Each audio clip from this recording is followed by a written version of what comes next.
আসসালামু আলাইকুম। এখন থেকে নিয়মিত ভিডিও আপলোড করব। আর আপনারা যদি আমাদেরকে ফুল সাপোর্ট করেন, তাহলে নতুন, নতুন গল্প আপনাদেরকে উপহার দিব ইনশাআল্লাহ। চলুন তাহলে গল্প শুরু করা যাক। আরাধ্য একটা মেয়েকে নিয়ে সোজা রুমের ভেতরে ঢোকে। মেয়েটা ভয়ে একদম চুপ হয়ে গেছে। সে কাচুমাচু করে তাকিয়ে আছে আরাধ্যর দিকে।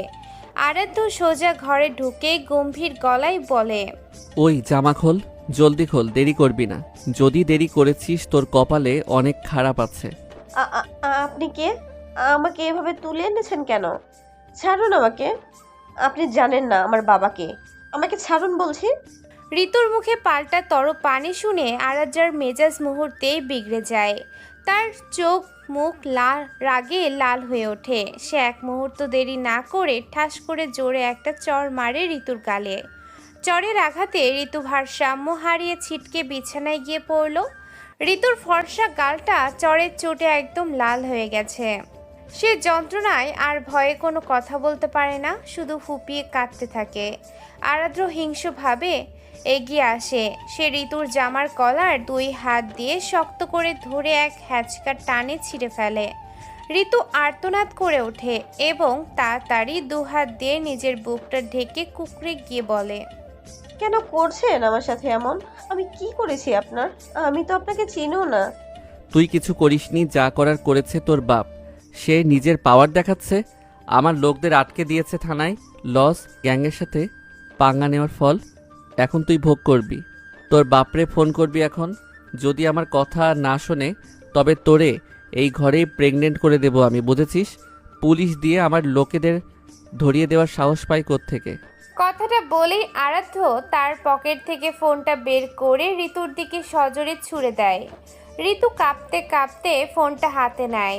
তার হাত থরথর করে কাঁপছে। সে কোনো মতে তার বাবার নাম্বারটা ডায়াল করে কল দেয়। ওপাশে একবার রিং হতেই ঋতুর বাবা নাফিস খান ফোনটা রিসিভ করলেন। ওপাশ থেকে ব্যাকুল কণ্ঠ শোনা যায়। হ্যালো বাবা, আমি ঋতু বলছি। মা, তুই কোথায় আছিস? তুই কলেজ থেকে ফিরলি না কেন এখনো? জানিস মা, আমরা কত জায়গাতে খুঁজেছি তোকে। তোর মা তো কেঁদে বুক বাসাচ্ছে। বাবা, আমি কিচ্ছু জানি না। ওরা আমাকে জোর করে তুলে এনেছে কলেজের সামনে থেকে। একটা অন্ধকার ঘরে আমাকে আটকে রেখেছে। আমাকে বাঁচাও বাবা, ওরা খুব খারাপ। কে তুলে এনেছে তোকে? কার এত বড় সাহস? তুই ভয় পাস না মা, আমি আসছি। কোথায়? ঋতু ভয়ে আর কান্নায় আর কিছু বলতে পারে না। তার গলা বুজে আসে। আরাধ্য ফোনটা ঋতুর হাত থেকে এক ঝটকায় কেড়ে নেয়। তারপর খুব শান্ত কিন্তু গম্ভীর আর ভয়ঙ্কর গলায় বলে, এমপি সাহেব, আরাধ্য বলছি, লস গ্যাংয়ের লিডার। নামটা নিশ্চয়ই চেনা লাগছে। আপনার সৎ সাহস অনেক বেড়ে গেছে দেখছি। আমার লোকদের পুলিশ দিয়ে আটকে রেখেছেন, ক্ষমতার দাপট দেখাচ্ছেন। তাই আপনার কলিজার টুকরো মেয়েকে আমি তুলে নিয়ে এসেছি। এখন আসল খেলা আমি খেলবো। আরাধ্য, তুমি একটা বাচ্চার সাথে এমন করতে পারো না। ওকে ছেড়ে দাও। তোমার যা দাবি আছে আমি শুনবো। সময় মাত্র 1 ঘন্টা।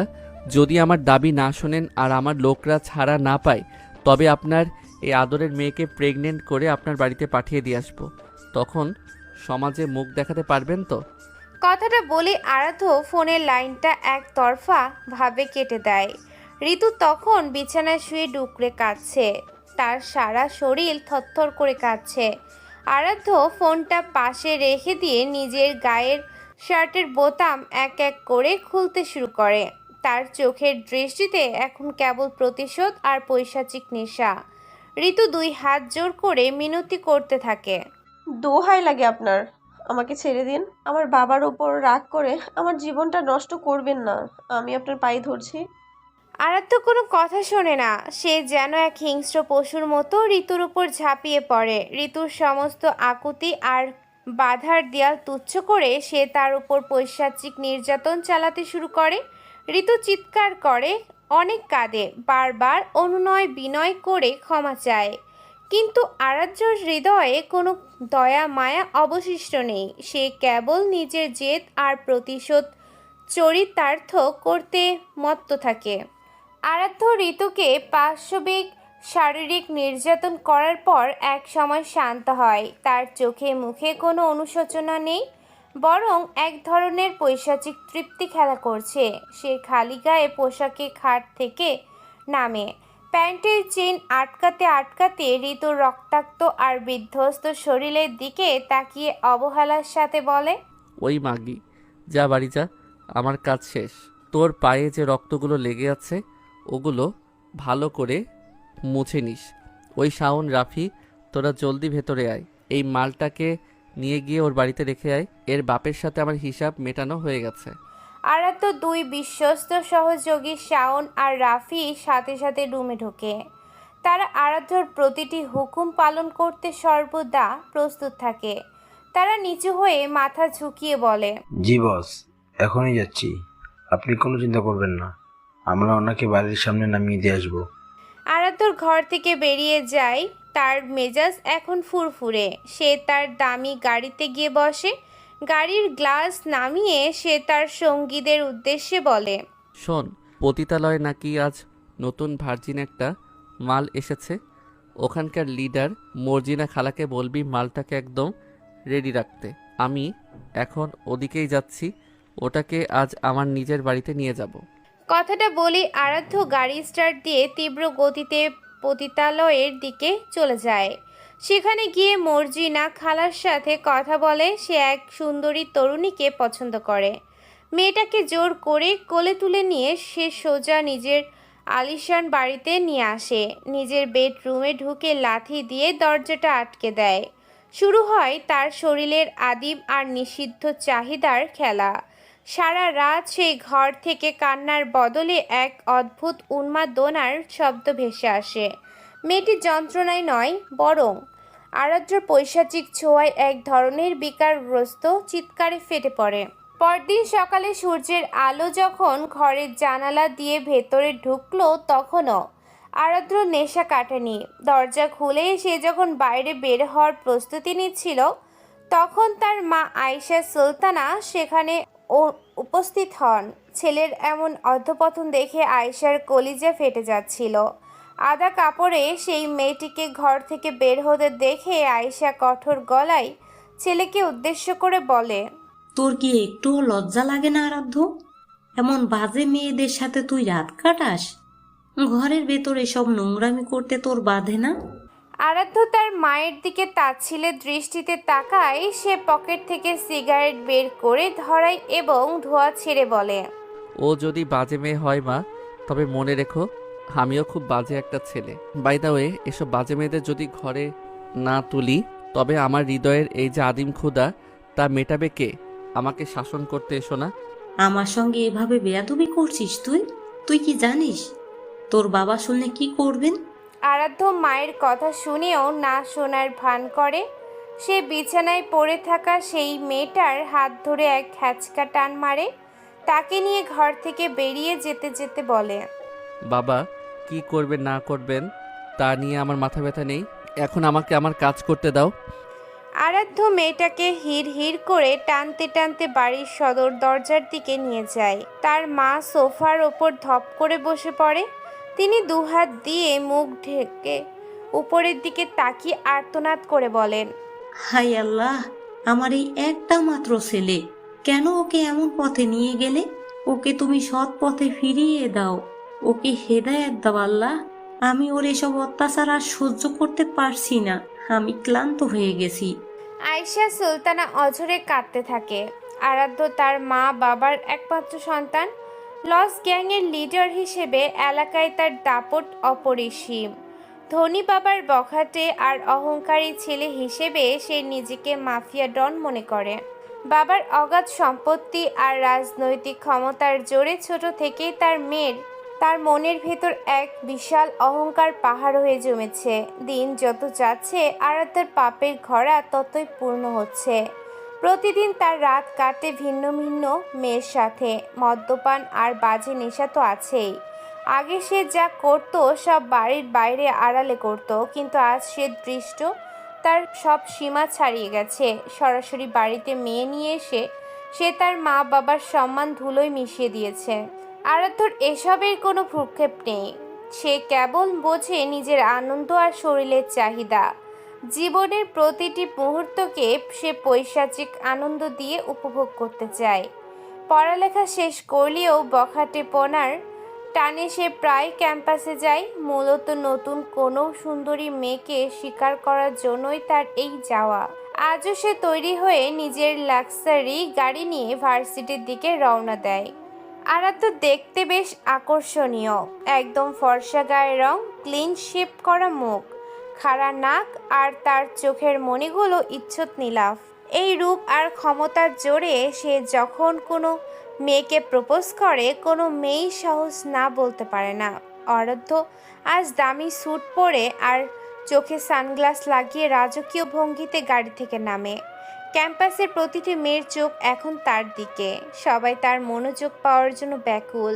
হঠাৎ একটা মেয়ের দিকে আরাধ্যর চোখ আটকে যায়। মেয়েটা ধীরস্থির পায়ে বই হাতে নিয়ে হেঁটে যাচ্ছে। প্রতিদিনের মতো আজও মেয়েটা আরাধ্যর উপস্থিতিকে বিন্দুমাত্র পাত্তা দেয় না।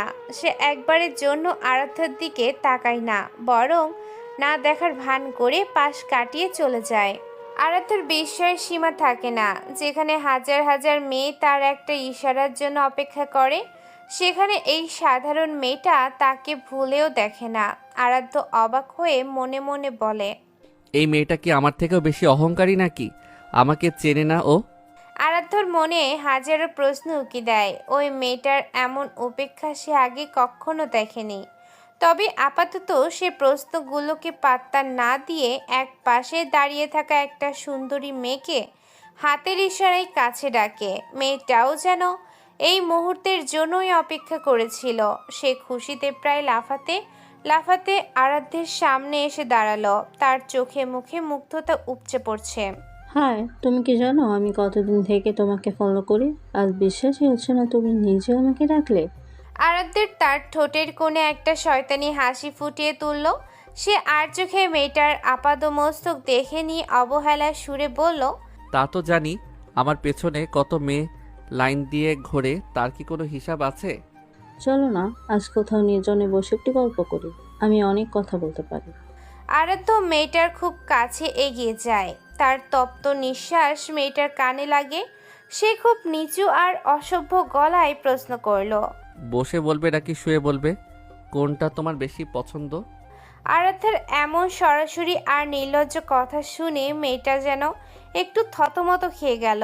সে লাজুক মুখে আরাধ্যের বুকে আলতো ধাক্কা দিয়ে বলল, দূর, কি যে বলো না তুমি, সারাক্ষণ শুধু দুষ্টুমিই মাথায় ঘোরে। যাই হোক, তোমার নামটা যেন কি?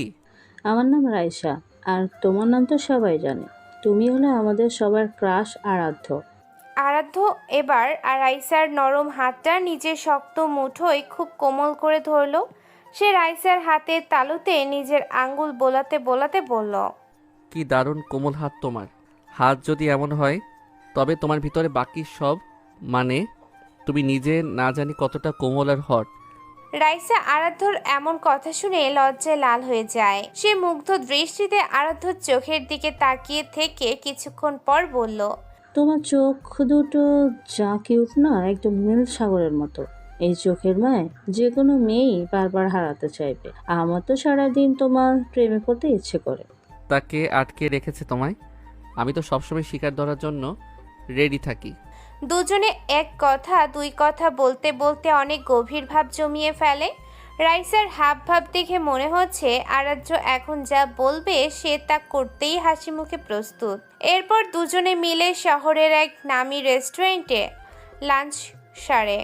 সারাটা বিকেল তারা বিভিন্ন জায়গায় ঘোরাঘুরি করে সময় কাটায়। সন্ধ্যা ঘনিয়ে এলে আরাধ্য রাইসাকে তার বাসার সামনে ড্রপ করে দেয়। তবে আরাধ্যার তৃপ্তি কখনো মেটেনি। সে বাড়ির দিকে না গিয়ে নিজের গাড়ির মুখ ঘুরিয়ে দেয় তার সিক্রেট এরিয়ার দিকে। কারণ আজ সচিবালয়ের প্রধান সচিবের ছেলে লিমনকে তুলে এনেছে তার লোক। অন্যদিকে একটা মধ্যবিত্ত সিমসাম বাড়িতে হঠাৎ চিৎকার শোনা যায়। আম্মু! অবনীর তীক্ষ্ণ চিৎকার শুনে তার মা রান্নাঘর থেকে কাজ ফেলে হন্তদন্ত হয়ে ছুটে আসে। ঘরে ঢুকে তিনি দেখেন অবনীর পুরো কপাল আর চুল কাঁচা ডিমে মাখামাখি হয়ে আছে। মা কিছু বুঝে ওঠার আগেই অবনী কাঁদতে কাঁদতে অভিযোগ করলো। মা দেখো, বাসায় ঢুকতে না ঢুকতে তোমার গুণধর ছেলে আমার কপালে আস্ত একটা ডিম ফাটিয়েছে। আমি কি করব এখন? অবনীর বড় ভাই সাগর পাশেই দাঁড়িয়ে হাসছিল। মা কিছু বলার আগেই সাগর তড়িঘড়ি করে সাফাই গেয়ে উঠল। একদম মিথ্যা কথা মা। ডিমটা দরজার চৌকাঠের সাথে আগে থেকেই ঝুলছিল। ও গাধার মতো না দেখে ওটাতে মাথা ঢুকিয়ে দিয়েছে। এখন এটা কি আমার দোষ বলো? তখনই আর সাগরের মা মারুফা আহমেদ খুব রেগে গেল। তিনি দুই ছেলে মেয়ের নিত্যদিনের ঝগড়ায় অতিষ্ঠ হয়ে গম্ভীর গলায় বললেন, তোরা দুই ভাই বোন দিন দিন যা নয় তাই হয়ে যাচ্ছিস। আমি আর তোদের মধ্যে নেই। তোরা নিজেরা যা খুশি বুঝে নে কি করবি। এই বলে তিনি রাগে হন করে হেঁটে নিজের ঘরে চলে গেল। অবনী ভীষণ রেগে গিয়ে সাগরের দিকে জ্বলন্ত চোখে তাকালো। সাগর সাথে সাথে কাচুমাচু মুখ করে রসিকতা শুরু করলো। আরে ডিম লেগেছে তো কি হয়েছে? তোর একটু ন্যাচারাল ফেসিয়াল হয়ে গেল। সারাদিন তো রূপচর্চা করার একদম সময় পাস না, তাই ভাই হিসেবে একটু উপকার করে দিলাম। এই কথা বলার পর অবনী পাল্টা কি বলবে তা শোনার অপেক্ষা না করে সাগর দাঁত কেলিয়ে নিজের ঘরে ঢুকে পড়ে দরজা আটকে দেয়। অবনী উপায় না পেয়ে না দেখে বাধ্য বোনের মতো ওয়াশরুমে গিয়ে ফ্রেশ হয়ে আসে। সারাদিন ভার্সিটি আর টিউশনি করে অবনীর খুব খিদে পেয়েছে। শরীরটা ভীষণ ক্লান্ত। রাতের খাবার নিয়ে টেবিলে বসা মাত্রই সাগর আবার কোথা থেকে যেন উদয় হলো। সে অবনীর পাশে বসে ফিসফিস করে বলল, খেয়ে নে, ভালো করে খেয়ে নে বোন। আর তো মাত্র কয়েকটা দিন, তারপর তোর শ্বশুর বাড়ি চলেই যাবি তুই। তখন তো আর এই ভাই তোকে খাওয়াতে আসবে না। সামনে ফাইনাল পরীক্ষা, আগে ভালো মতো পাশ করব, তারপর একটা সম্মানজনক জব নেব, এরপর বিয়ের কথা ভাবা যাবে, তার আগে নয়। কিন্তু তোর হবু শাশুড়ি তো বলেছে তোকে খুব জলদি নিয়ে যাবে। আমার আবার বিয়ে কবে হলো যে শাশুড়ি আসবে? হবে তো খুব শীঘ্রই। মা বাবা তো পাত্র খুঁজছে। আমি ওই বখাটে টাইপের ছেলেদের কখনো বিয়ে করব না বলে দিলাম। আমার পছন্দ অনেক আলাদা। আচ্ছা দেখা যাবে। এখন ভালোই ভালোই গেলে আমায় উদ্ধার কর। সারাদিন তো না খেয়েই ছিলি মনে হয়। আমাকে তুমি খেতে দিচ্ছ কোথায়? বক বক করেই তো যাচ্ছ। খাবার তোর প্লেটে, তোর হাত তোর কাছে। আমি কি হাত টিপে ধরে রেখেছি যে আমি আটকালাম? তুমি পাশে বসে এত বক বক করলে আমি খাবো কি করে? আমার মেজাজ গরম হয়ে যাচ্ছে। দূর হ ফকিন্নি, তোকে খেতে বলাই ভুল হয়েছে। বলেই সাগর হন করে রুম থেকে চলে যায়। অবনী একটা দীর্ঘশ্বাস ফেলে নিজের খাবারে মন দেয়। সচিবালয়ের প্রভাবশালী সচিব জাকিরের একমাত্র ছেলে লিমন এখন একটা অন্ধকার বদ্ধ গুদামের মাঝে লোহার চেয়ারে হাত পা বাঁধা অবস্থায় পড়ে আছে। লিমন ভয়ে কাঁপছে। লস গ্যাংয়ের কাছ থেকে নেওয়া ড্রাগসের বিশাল অঙ্কের টাকা সে সময় মতো মেটাতে পারেনি। ঘরের এক কোণে ছায়ার মাঝে দাঁড়িয়ে সিগারেট টানছে আরাধ্য। আগুনের স্ফুলিঙ্গটা অন্ধকারে দপ করে জ্বলে উঠছে। আরাধ্য ধীর পায়ে এগিয়ে আসে। তার পরনে কালো লেদার জ্যাকেট, চোখে মুখে এক উন্মাদ পাশবিকতা। সে একটা বড় টেবিলের উপর রাখা ধারালো সার্জিক্যাল ইনস্ট্রুমেন্টগুলোর দিকে হাত বাড়ালো। আরাধ্য ভাই, আমাকে আর একবার সুযোগ দিন। আমি কথা দিচ্ছি কাল বিকেলের মধ্যে সব টাকা মিটিয়ে দেব। আমার বাবা সচিব, ওনার অনেক ক্ষমতা। আপনি টাকা পেয়ে যাবেন, আমাকে শুধু ছেড়ে দিন। আরাধ্য লিমনের কথা শুনে থমকে দাঁড়ালো। তারপর হঠাৎ করে অট্ট হাসিতে ফেটে পড়ল। সেই হাসিতে কোনো আনন্দ নেই, আছে কেবল মৃত্যু শীতল এক আতঙ্ক। সে হাসতে হাসতে লিমনের গালের ওপর একটা ধারালো ব্লেড আলতো করে ছোঁয়া দিয়ে বলে, তোর বাবার সচিব? আরে গাধা, তোর বাবার ওই টেবিল চেয়ারের ক্ষমতা দিয়ে আমার পায়ের জুতাও পালিশ করা যাবে না। তুই আমার ড্রাগস নিয়ে টাকা দিস নাই, টাকা বাকি রেখেছিস, লস গ্যাংয়ের আইন ভেঙেছিস। জানিস তো এই সাম্রাজ্যে বেইমানির একটা ইনভয়েস হয়, আর সেটা হলো মৃত্যু। প্লিজ ভাই, আমি আপনার পায়ে ধরছি, আমাকে মারবেন না। আমি আপনার কেনা গোলাম হয়ে থাকবো। আরাধ্যর চেহারায় কোনো দয়া নেই। সে লিমনের চোখের ঠিক নিচে ব্লেড দিয়ে একটা গভীর দীর্ঘ দাগ কেটে দিল। রক্ত ফিনকি দিয়ে বের হয়ে লিমনের শার্ট ভিজিয়ে দিল। লিমন যন্ত্রণায় গগন বিদারী আর্তনাদ করে উঠল। আরাধ্য যেন এই চিৎকারে এক অদ্ভুত প্রশান্তি খুঁজে পেল। সে পাশ থেকে একটা জ্বলন্ত কয়লা নিয়ে লিমনের বুকের উপর চেপে ধরল। পোড়া চামড়ার উৎকট গন্ধ সারা ঘরে ছড়িয়ে পড়ে। এই যে চিৎকার করছিস, এটা আমার কাছে সবচাইতে প্রিয় সিম্ফনি। তুই যখন আমার মালের নেশায় বুঁদ হয়ে থাকতিস তখন খুব মজা লাগতো না? এখন সেই নেশার দাম মেটানোর সময় এসেছে। টাকা আসলে কি জানিস? টাকা হলো একটা নোংরা ড্রাগস যা তোকে ভগবান মনে করায়, আবার মুহূর্তেই তোকে এই ড্রেনের কুকুরের মতো নরকেও পাঠায়। আরাধ্য এবার একটা প্লাস হাতে নিল। লিমনের ডান হাতের নখগুলো সে একটা একটা করে টেনে তুলে ফেলতে শুরু করলো। লিমনের শরীরটা যন্ত্রণায় কুঁকড়ে গিয়ে ধনুকের মতো বেঁকে যাচ্ছে। সে গোঙাতে গোঙাতে শেষবারের মতো আর্জি জানালো, আমাকে মেরে ফেলুন, দোহাই লাগে, আর এমন পৈশাচিক নির্যাতন করবেন না, আমি আর সইতে পারছি না। আরাধ্য শান্তভাবে একটা চেয়ার টেনে লিমনের মুখোমুখি বসলো। সে তার পকেট থেকে দামি এক প্যাকেট বিশুদ্ধ কোকেন বের করে টেবিলের ওপর ছড়ালো। লিমনের ঝাপসা হয়ে আসা চোখের সামনে সে ড্রাগস নিতে নিতে খুব ধীর লয়ে বলতে লাগলো, মৃত্যু তো তোর মুক্তি লিমন, কিন্তু আমি তোকে সহজে মুক্তি দেব না। টাকা নেই তো জীবন নেই, এটাই দুনিয়ার সবচেয়ে বড় দর্শন। তুই আজ মরছিস কারণ তুই ক্ষমতার চেয়েও বড় লোভকে ভালোবেসেছিস। মানুষ টাকার জন্য উপরওয়ালাকে বিক্রি করে দেয়, আর তুই তো সাধারণ এক সচিবের ছেলে। আরাধ্য হঠাৎ করে পাগলের মতো হাসতে হাসতে লিমনের গলার শ্বাস নালিতে সজোরে ব্লেডটা চালিয়ে দিল। লিমনের কণ্ঠনালী চিরে গড় গড় শব্দ বের হতে থাকলো। কিছুক্ষণের মধ্যেই তার শরীরটা নিথর হয়ে চেয়ারে ঝুলে পড়ল। আরাধ্যের সাদা শার্টে লিমনের গরম রক্ত ছিটে এসে লাগলো। সে ভ্রুক্ষেপহীনভাবে ড্রাগসের নেশায় বুঁদ হয়ে চেয়ারের শরীরটা এলিয়ে দিল। তার চোখ দুটো লাল হয়ে গেছে। লস গ্যাংয়ের সাথে খেলতে এসে জীবনটাই দিয়ে দিলি। টাকা বড় না জীবন বড়, সেটা তো এখন ওপারে গিয়ে বুঝবি। শাওন, এই লাশটা কুচি কুচি করে কেটে নদীতে ভাসিয়ে দিস, আর ওর বাবার কাছে ওর ডান হাতের আঙুলটা একটা গিফট বক্সে করে পাঠিয়ে দিস, যেন সচিব সাহেব বুঝতে পারেন লস গ্যাংয়ের পাওনা কত দামি। চিঠিও দিবি, 50 লাখ টাকা চাইবি। আরাধ্যর কথাগুলোর ঘরের দেয়ালে ধাক্কা খেয়ে ফিরে আসছে। সে নেশার ঘোরে হাসতে হাসতে চেয়ারে প্রায় উল্টে পড়ে রইল। লিমনের নিথর দেহটা তখনও ঝুলে আছে, আর আরাধ্য সেই রক্তের গন্ধেই নিজের তৃপ্তি খুঁজে নিচ্ছে। আরাধ্য যখন বাড়িতে ফেরে তখন রাত অনেক, পুরো শহর নিস্তব্ধ হয়ে গেছে। কিন্তু আয়েশা সুলতানা এখনও ড্রয়িং রুমের সোফায় বসে আছেন। ছেলের জন্য দুশ্চিন্তা আর অপেক্ষার প্রহরে তিনি না খেয়েই বসে থাকেন। কলিং বেলের শব্দ হতেই তিনি দরজা খোলেন। আরাধ্য টলমল পায়ে ভেতরে ঢোকে। তার চোখ দুটো লাল হয়ে আছে। সারা শরীর থেকে দামি অ্যালকোহল আর সস্তা পারফিউমের তীব্র গন্ধ বের হচ্ছে। আরাধ্য একা নয়, তার কাঁধে হাত দিয়ে ঝুলছে ছোট পোশাক পরা এক তরুণী। নেশায় চুর হয়ে থাকা আরাধ্যর কোনো হুঁশ নেই। আয়েশা সুলতানা এই দৃশ্য দেখে রাগে আর ঘৃণায় শিউরে ওঠেন। তিনি চিৎকার করে বলতে থাকে, ছি আরাধ্য, তুই দিন দিন পশুর চেয়েও অদম হয়ে যাচ্ছিস। ঘরে মা বসে আছে আর তুই একটা বাইরের মেয়েকে নিয়ে ঢুকে পড়লি। তোর কি বিবেক বলে কিছু নেই? আরাধ্য নেশার ঘোরেই হাসে। সে তার সাথে থাকা মেয়েটার গালে একটা শব্দ করে চুমু খায়। তারপর মেয়েটার কোমরে হাত দিয়ে ধাক্কা দিয়ে বলে, ওই তুই এখন যা, বাড়ি যা, আজ আম্মার মুড অফ, কাল দেখা হবে।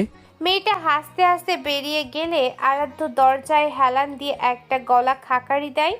তারপর জিভ দিয়ে ঠোঁট ভিজিয়ে অবহেলা সুরে মাকে বলে, এত রাত পর্যন্ত কেন মাঝে মধ্যে জেগে থাকো মা? আমি তো বাচ্চা নই, বাইরে থেকে খেয়ে এসেছি। আমার জন্য এভাবে বসে থাকার কোনো দরকার নেই। আবারও সেই নোংরা মেয়ে, আবারও সেই নেশা। তুই কবে মানুষ হবি আরাধ্য? তোর বাবা জানলে কি হবে ভেবেছিস? শোন, তোকে একটা বিশেষ কথা বলার জন্য আমি না খেয়ে অপেক্ষা করছি। যা বলার তাড়াতাড়ি বলো, আমার মাথায় ড্রাম বাজছে, এখন ঘুমানো দরকার। আমি সিদ্ধান্ত নিয়েছি, তোকে বিয়ে দিব। সংসারী না হলে তোর এই বখাটেপনা কোনো দিন যাবে না।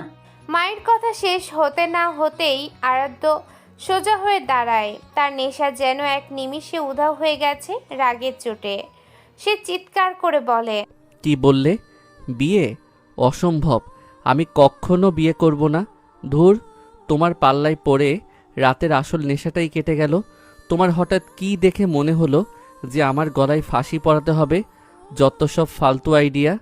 কথাটা বলেই আরাধ্য গজগজ করতে করতে নিজের রুমে চলে যায়। সে বিছানায় ধপ করে শুয়ে পড়ে। রাগে আর নেশার রেশে কিছুক্ষণ রিল্যাক্সে চোখ বুজে থাকে। পরদিন সকালে সে তার আড্ডায় লস গ্যাংয়ের সদস্যদের কাছে আসে।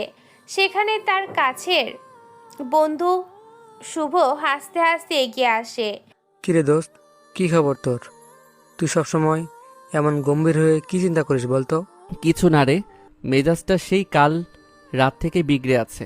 মা জোর করে আমাকে বিয়ে দিতে চায়, একটা মেয়ের জালে আমাকে আটকাতে চাইছে। খবরদার আরাধ্য, বিয়ে করিস না। তুই লস গ্যাংয়ের লিডার, তোর রাজত্ব সারা শহরে। বিয়ে করলে ওই একটা মেয়ের আঁচল ধরেই পড়ে থাকতে হবে তোকে।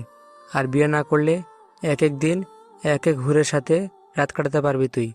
বিয়ের মধ্যে কোনো সুখ নেই রে ভাই, সব ঝামেলার গোড়া। সে আর বলতে, এক এক দিন এক একটা নতুন মাল সাথে নিয়ে রাত কাটানোর মজাই আলাদা। হ্যাঁ, জোস হবে ব্যাপারটা। কিন্তু দোষ, কালকে ওই মেয়েটার কি করলি? ওই তো তোকে পাত্তাই দিল না, একদম না দেখার ভান করে চলে গেল। ওকে ছেড়ে দিয়ে আবার সেই পুরোনো মালের কাছে কেন গেলি? আরে, ওই মেয়েটার অনেক পরীক্ষা নেব আমি, এত সহজে ওকে ছাড়ছি না। একটু সময় দিচ্ছি যেন ও বুঝতে পারে ও কার সাথে পাঙ্গা নিয়েছে। অপেক্ষা কর, খেলা এখনো বাকি আছে। কি করবি তুই ওকে দিয়ে? কোনো স্পেশাল প্ল্যান আছে নাকি? আরাধ্য এক রহস্যময় হাসি দিয়ে শুভর দিকে তাকায়। সে খুব শান্ত গলায় বলে, তুই আমার জানাজানির আগেই সব জানতে পারবি। ও যখন আমার পায়ের নিচে এসে ক্ষমা চাইবে তখন দেখিস। এরপর বন্ধুদের সাথে আড্ডা দিতে দিতে আরাধ্যর কল আসে, নতুন ড্রাগস আসছে তার নামে। সে আনতে চলে যায়। অন্যদিকে অবনী নিজের পড়া টেবিলে বসে একটা পুরনো ডায়েরি খুলে দেখছে। সেখানে কেউ একজন খুব করুণ সুরে লিখেছে, খুব কি দরকার ছিল আমাকে কাঁদানোর? কি ক্ষতি করেছিলাম বল আমি তোর? একটুখানি ভালোবাসতেই তো চেয়েছিলাম, বিনিময়ে বেদনার নীল রঙে জীবন সাজালাম। কষ্ট কি আমার হয় না? প্রকৃতি নিশ্চয়ই বোঝাবে অন্যকে ধোঁকা দেওয়ার পরিণাম। অবনী ডায়েরিটা বন্ধ করে একটা দীর্ঘশ্বাস ফেলে সে ভাবে ডায়েরির লেখক হয়তো খুব বড় কোনো আঘাত থেকে এসব লিখেছে। অবনী মনে মনে ভাবে, মানুষ কেন বিয়ের আগে প্রেম করে বা বিয়ের পর পরকীয়া করে, যার জন্য অন্য একটা মানুষের জীবন নরক হয়ে যায়। প্রেম করলে তো বিয়ের পরই করা উচিত। নিজের বিয়ের কথা মনে পড়তেই অবনীর মনটা বিষাদে ভরে ওঠে। কিন্তু মায়ের মুখের দিকে তাকিয়ে না বলার মতো তো কোনো উপায় নেই। গভীর চিন্তা করতে করতে অবনী এক সময় ঘুমিয়ে পড়ে। এদিকে আরাধ্য বাড়িতে আসলো। আজকে তার মাল গোডাউনে চলে গেছে। সে রুমে ঢুকে নজর যায় দেয়ালে লাগানো একটা ছবির দিকে। দেওয়ালে স্কচ টেপ দিয়ে কেউ একজন একটা ছবি লাগিয়ে রেখেছে। আরাধ্যর বুকটা ধক করে ওঠে। সেই চিরচেনা মায়াবী চোখ দুটো, ঠোঁটে এক চিলতে বাঁকা হাসি যা তাকে যেন উপহাস করেছে। কাজল কালো চোখের মণি দুটো চুম্বকের মতো আরাধ্যকে টানছে। বারবার মনে হচ্ছে এই মেয়েটাকেই তার আপন করে নিতে হবে। আরাধ্য চিৎকার করে মা মা বলে ডাকা শুরু করে। আয়েশা সুলতানা ঘরে ঢুকতে আরাধ্য ছবির দিকে আঙুল নির্দেশ করে বলে, মা, তোমার পছন্দের প্রশংসা করতে হয়। এই ছবিটা কার? আমি এই মেয়েকেই বিয়ে করব, ওকেই আমার চাই। আমি জানতাম রে, তুই ওকে দেখলেই জ্ঞান হারাবি। ও এতটাই সুন্দরী আর গুণবতী। তাহলে ওর দেখা কবে পাচ্ছি আমি? এখনই বলো। তুই চাইলে আজই সম্ভব। ও আমার খুব কাছের বান্ধবীর মেয়ে, সব ঠিকঠাক আছে। তার মানে তুমি আগে থেকেই সব ফোন এঁটে রেখেছো? আরাধ্য খুশিতে প্রায় নাচতে নাচতে মায়ের গালে একটা চুমু খায়। সে হাসতে হাসতে বলে, আমি তোমার উপর অনেক হ্যাপি মা। My dear mom, you are great. Ayesha Sultana নিজের হাত সরিয়ে নিয়ে বিরক্ত মুখে বলেন, যা দূর হ বখাটে, আগে ফ্রেশ হয়ে আয়। তোর মুখ থেকে মদের গন্ধ বেরোচ্ছে, নোংরা ছেলে একটা। আরাধ্য হাসতে হাসতে ওয়াশরুমের দিকে দৌড় দেয়। আয়েশা সুলতানা তখনই তার বান্ধবী মারুফাকে কল করে। ওপাশ থেকে মারুফা আহমেদ ফোন রিসিভ করলে আয়েশা বলেন, আসসালামু আলাইকুম, কেমন আছিস রে তুই? ওয়ালাইকুম আসসালাম, আলহামদুলিল্লাহ ভালো। তুই কেমন আছিস? ভালো আছি। আজকে অবনীর সময় হবে? আমার ছেলে ওর সাথে দেখা করতে চায়। ও তো কেবল বের হলো। ঠিক আছে, আমি ওকে এখনই ফোন করে বাড়ি আসতে বলছি। তোরা দুপুরে লাঞ্চ করেছিস? ইনশাআল্লাহ, আসছি তবে। মারুফা আহমেদ তাড়াতাড়ি অবনীকে ফোন করে বাড়ি ফিরতে বলেন। অবনীও বাধ্য মেয়ের মতো ঘন্টাখানেক পর কলেজ থেকে ফিরে আসলো। সে ব্যাগটা সোফায় রেখে মায়ের দিকে তাকিয়ে কিছুটা অবাক হয়ে প্রশ্ন করলো, এত জরুরি কি দরকার ছিল আম্মু? তুমি তো জানো আমার এখন কত ক্লাস আর টিউশনি চাপ। মারুফা আহমেদ মেয়ের দিকে তাকিয়ে কিছুটা আমতা আমতা করে নিচু গলায় বললেন, জরুরি দরকার আছে রে মা। লস গ্যাং এর সেই ছেলের আরাধ্য আর তার মা আজ তোকে দেখতে আসবে। হাতে সময় খুবই কম, তুই ঝটপট তৈরি হয়ে নে। অবনীর মুখটা মুহূর্তেই কালো হয়ে গেল। সে ধীর কণ্ঠে প্রতিবাদ করে বলল, আমি বিয়ের আগে কোনো পরপুরুষকে নিজের মুখ দেখাবো না আম্মু। এটা আমার পর্দার বরখেলাপ হবে। শোন মা, বিয়ের আগে হবু পাত্র একবার মুখ দেখতে হয়। এই ব্যাপারে অনেক সহি হাদিস আর বিধান আছে। পাত্র দেখে পছন্দ করা সুন্নত। কিন্তু আমি বিয়ের আগে কাউকে মুখ দেখাবো না, কারণ যদি কোনো কারণে এই বিয়েটা না হয় তবে সেই ছেলে যদি পরবর্তী সময় তার কল্পনায় আমাকে আনে তবে আমার মারাত্মক পাপ হবে। আমি পরপুরুষের মনে কোনো নিষিদ্ধ চিন্তা দিতে চাই না। মেয়ের এমন যুক্তির সামনে মারুফা আহমেদ আর কথা বাড়াতে সাহস পেলেন না। তিনি দীর্ঘশ্বাস ফেলে শান্ত গলায় বললেন, ঠিক আছে মা, তুই ঘরে যা। ওরা আসলে আমি আর তোর আন্টি মিলে ওদের না হয় বুঝিয়ে বলবো, তুই চিন্তা করিস না। অবনী ধীর পায়ে নিজের ঘরে এসে অস্থির হয়ে পায়চারি করতে থাকে। আরাধ্যর মতো একটা বখাটে অহংকারী আর মাফিয়া লিডারকে পছন্দ করা তার পক্ষে কোনো কালেই সম্ভব ছিল না। অথচ ভাগ্যের কি পরিহাস, কিনা ওকেই বিয়ে করতে হবে। অবনী মনে মনে ছক কষতে থাকে এই বিয়েটা কোনোভাবে আটকানো যায় কিনা। ভাবতে ভাবতেই দরজায় সাগরের টোকা শুনে সে সম্ভিত ফিরে পায়। সাগর ঘরে ঢুকে দাঁত বের করে হাসতে হাসতে বলল, কিরে, খুব তো পায়চারি করছিস। মনে মনে কি বিয়ে ভাঙার কোনো মাস্টার প্ল্যান করছিস নাকি? বিয়েটা কি কিছুতেই ভাঙা যায় না ভাইয়া? তুই তো জানিস ওই ছেলেটা কত বড় একটা অভদ্র আর লম্পট। কেন? তুই কি মনে মনে অন্য কাউকে পছন্দ করিস? তোর কি কোনো বয়ফ্রেন্ড আছে? না ভাইয়া, তুই কি জানিস না আমি এই পর্যন্ত কারোর সাথে প্রেম করিনি। দেখ, আমি ইসলাম মেনে চলি। বিয়ের আগে সব নোংরা সম্পর্ক আমি ঘৃণা করি। সাগর একটা দীর্ঘশ্বাস ফেলে অবনীর মাথায় হাত রেখে বলল, যদি তোর কোনো প্রেমিক থাকতো তবে না হয় তোকে সাহায্য করতাম পালিয়ে যেতে। যখন কেউ নেই তখন বিয়েটা করে নেওয়াই বুদ্ধিমানের কাজ। তুই কি আমার ভাই নাকি আমার সবচেয়ে বড় শত্রু? তুই আমাকে ওই নরকের দিকে ঠেলে দিচ্ছিস। দেখ অবনী, বাবা যা চূড়ান্ত করেছে সেই সিদ্ধান্ত তুই কিছুতেই ভাঙতে পারবি না। আরাধ্যার বাবার ক্ষমতার সামনে আমরা অসহায়। বরং তুই যদি বিয়ে করে ওকে সুপথে ফিরিয়ে এনে মানিয়ে নিতে পারিস তবেই হয়তো বাবার এই পাপের বোঝা থেকে তোরা মুক্তি পাবি। অবনীর চোখ দুটো পানিতে টলমল করে উঠল। সে ক্ষোভ আর অসহায়ত্ব নিয়ে জানালার বাইরে তাকিয়ে বলল, তাহলে আজই আমাকে বিদায় করে দে ভাইয়া। ওই অসভ্যটার সাথেই যখন আল্লাহ আমার কপালে বাঁধন লিখে রেখেছে তখন ওই অশুভ কাজটাকেই শুভ করে দে আজই। আমি আর সময় নষ্ট করতে চাই না। বাবা, বিয়ে করতে বোনের দেখি এত তাড়া? তুই তো দেখি খুব এক্সাইটেড হয়ে গেলি। একদম চুপ থাক ভাইয়া। আমার বিয়ে করতে তাড়া নেই। আমার তাড়া হলো বাবার করা এই পাপের চুক্তি থেকে নিজেকে আর পরিবারকে মুক্ত দেওয়া। বাবার দায় মুক্তির জন্য আমি এই কোরবানি দিতেও প্রস্তুত। সাগর আর কোনো কথা বলতে পারে না। অবনীর বাবা মিস্টার সাজিদ আহমেদ আজ থেকে কয়েক বছর আগে ব্যবসায়িক ধসের মুখে পড়ে আরাধ্যর বাবার থেকে কোটি টাকা লোন নিয়েছিল। সেই ঋণের জালে আটকা পড়ে আজ তাদের পরিবার নিরুপায়। সেই সময় আরাধ্যর মা আয়েশা সুলতানা সুযোগ বুঝে অবনীর সাথে তার বখাটে ছেলের বিয়ে ঠিক করে ফেলেছিলেন। আজ এই অশুভ পরিণয়ের দিন। ঘটা না করে হলেও বিয়ের আসর বসলেও অবনীর মনে কেবল কান্নার রোল। অবনীর বুক হাহাকার নিয়ে অবনী কবুল বলে। আরাধ্য গম্ভীর গলায় 3 বার কবুল বলে বিয়ের আনুষ্ঠানিকতা শেষ করে। ঠিক সেই মুহূর্তেই আরাধ্যর পকেটে থাকা ফোনটা বিকট শব্দে বেজে ওঠে। আরাধ্য ফোনটা রিসিভ করতেই ওপাশ থেকে লস গ্যাংয়ের এক সদস্যের হন্তদন্ত গলা শোনা যায়। বস, সর্বনাশ হয়ে গেছে। এমপি আপনার ড্রাগসের একটা বড় চালান, মানে ওই মাল আটকে দিয়েছে। বর্ডারের কাছে। আমাদের লোকদেরও পুলিশে দেওয়ার হুমকি দিচ্ছে সে।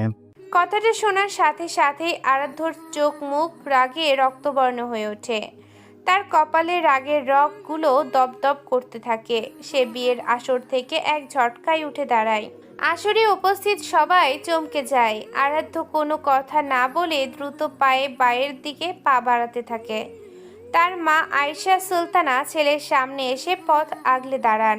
এ কি করছিস আরাধ্য? আজ তোর বিয়ের দিন, বিয়ের আসর ছেড়ে তুই এভাবে চলে যাচ্ছিস, মানুষ কি বলবে?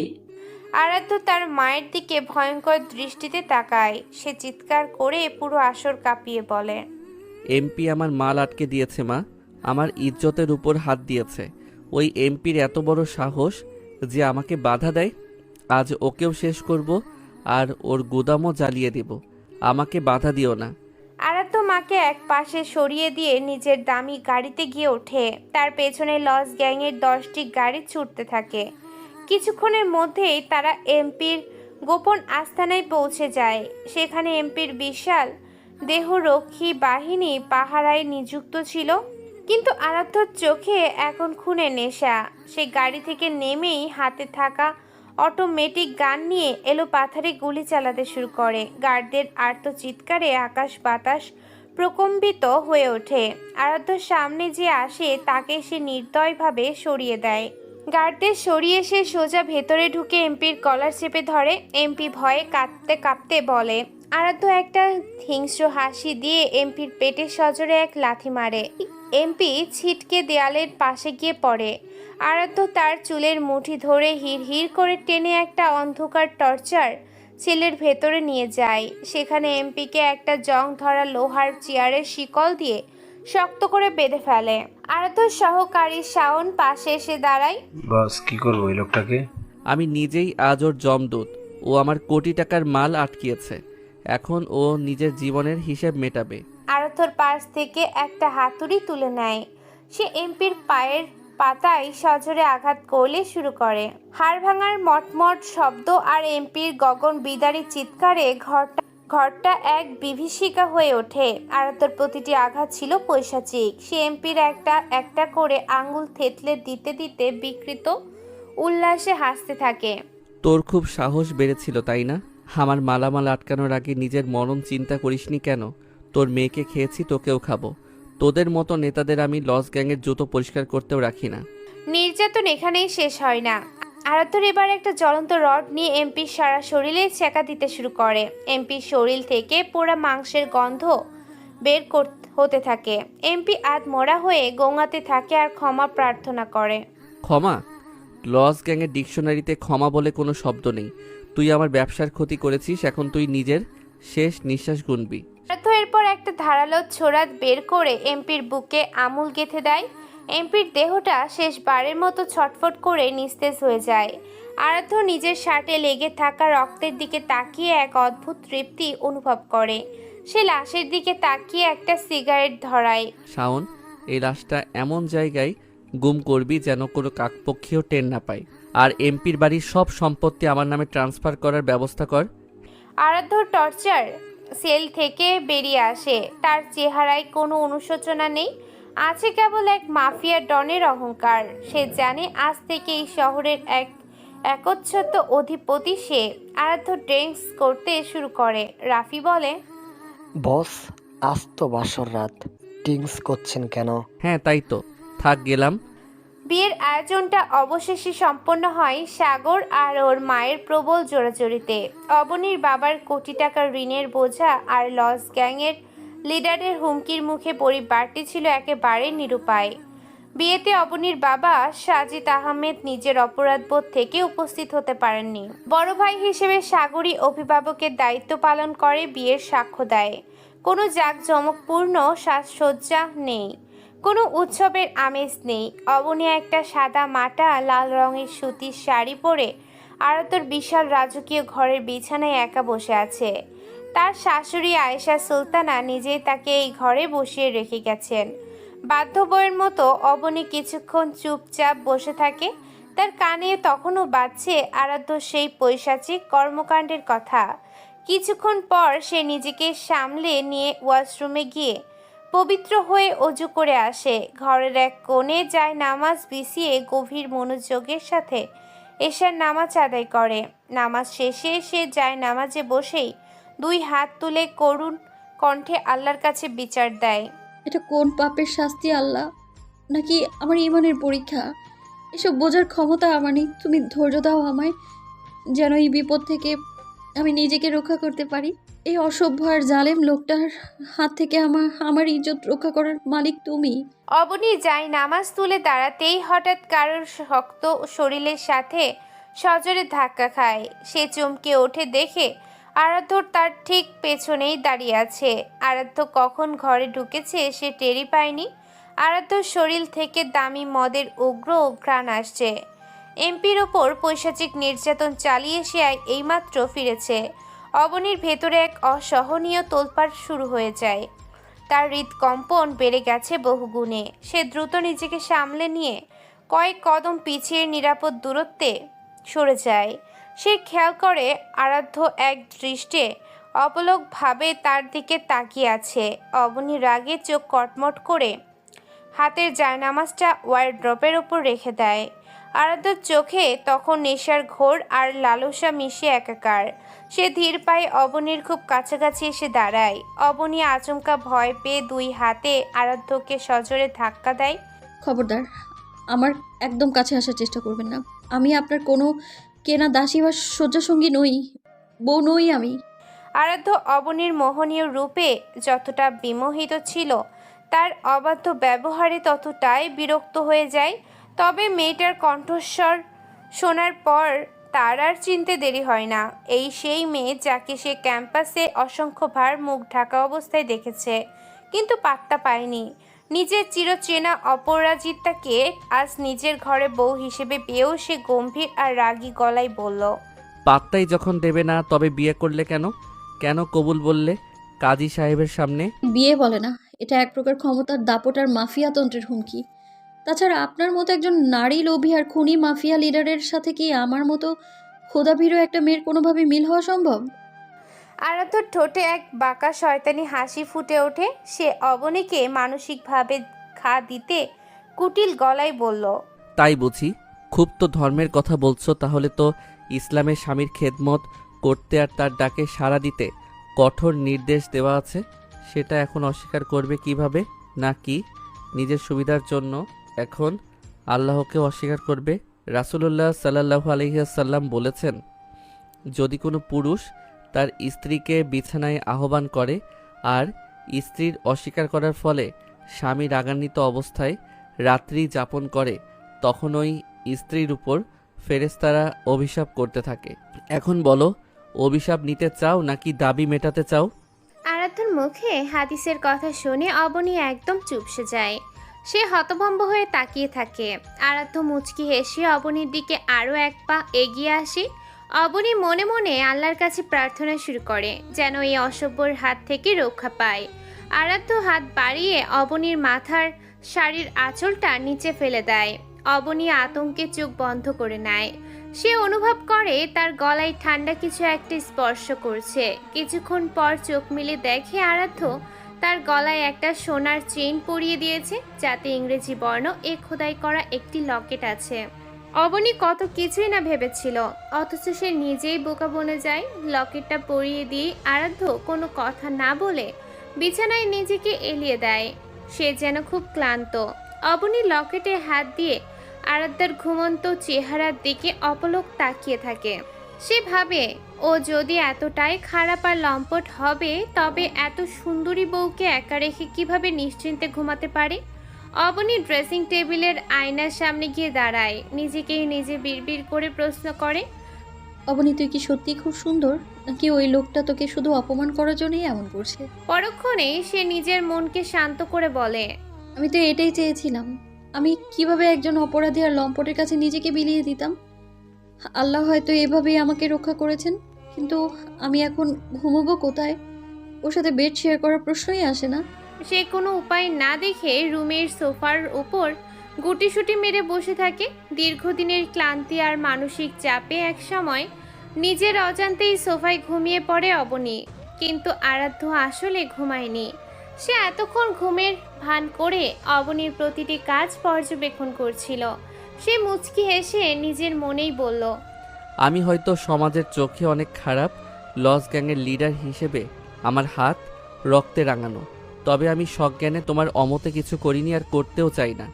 অবনী, তুমি অনেক সহজ সরল, সময় হলেই তুমি সব কিছু বুঝতে পারবে। নিজের ভুলগুলো যখন বুঝতে পারবে তখন না হয় আমাকে মন থেকে ভালোবেসো।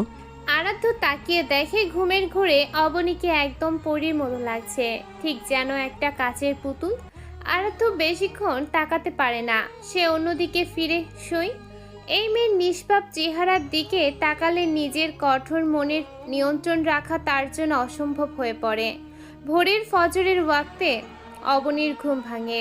সারা রাত সোফায় বাঁকা হয়ে শুয়ে থাকার কারণে তার ঘাড়ে প্রচণ্ড ব্যথা করছে। সে কোনো মতে উঠে ফ্রেশ হয়ে অজু করে নামাজ আদায় করে নেয়। এরপর সে সুললিত কণ্ঠে কোরআন তেলাওয়াত করতে শুরু করে। আরাধ্যর ঘুম ভাঙে সে মিষ্টি কোরআন তেলাওয়াতের আওয়াজ শুনে। সে উঠে ফ্রেশ হয়ে কোনো কথা না বলে রুম থেকে বেরিয়ে যায়। বেলা 12টা নাগাদ আরাধ্য আবার বাড়িতে ফিরে আসে। সে ড্রয়িং রুমে ঢুকে দেখে অবনী তার মা আয়েশা সুলতানার সাথে ঘরের কাজে হাত লাগিয়েছে। আয়েশা সুলতানা ছেলেকে দেখে কড়া গলায় প্রশ্ন করেন, ঘরে নতুন বউ রেখে তুই কোথায় রাত কাটিয়ে আসলি শুনি? বিয়ের পরের দিনেই তোর এই বখাটেপনা শুরু হলো? আমি তো রাতেই বাড়ি ফিরেছি মা, আমি সারা রাত ঘরেই ছিলাম, সকালে কাজে বের হয়েছি। কেন, অবনী কি তোমাকে কিছুই বলেনি? অবনী অবাক হয়ে আরাধ্যর দিকে তাকায়। আরাধ্যর মিথ্যে বলার ধরন দেখে সে অবাক হলেও শাশুড়ির সামনে সম্মান বাঁচাতে চোখ নামিয়ে নিয়ে আমতা আমতা করে বলে, জি মা, উনি সকালে কাজে বের হয়েছিলেন, রাতে ঘরেই ছিলেন। আয়েশা সুলতানা অবনীর হাত ধরে আবেগপ্রবণ হয়ে বললেন, ছেলেটা ছোটবেলা থেকেই ভুল পথে পা বাড়িয়েছে মা, ওর মনে অনেক জেদ।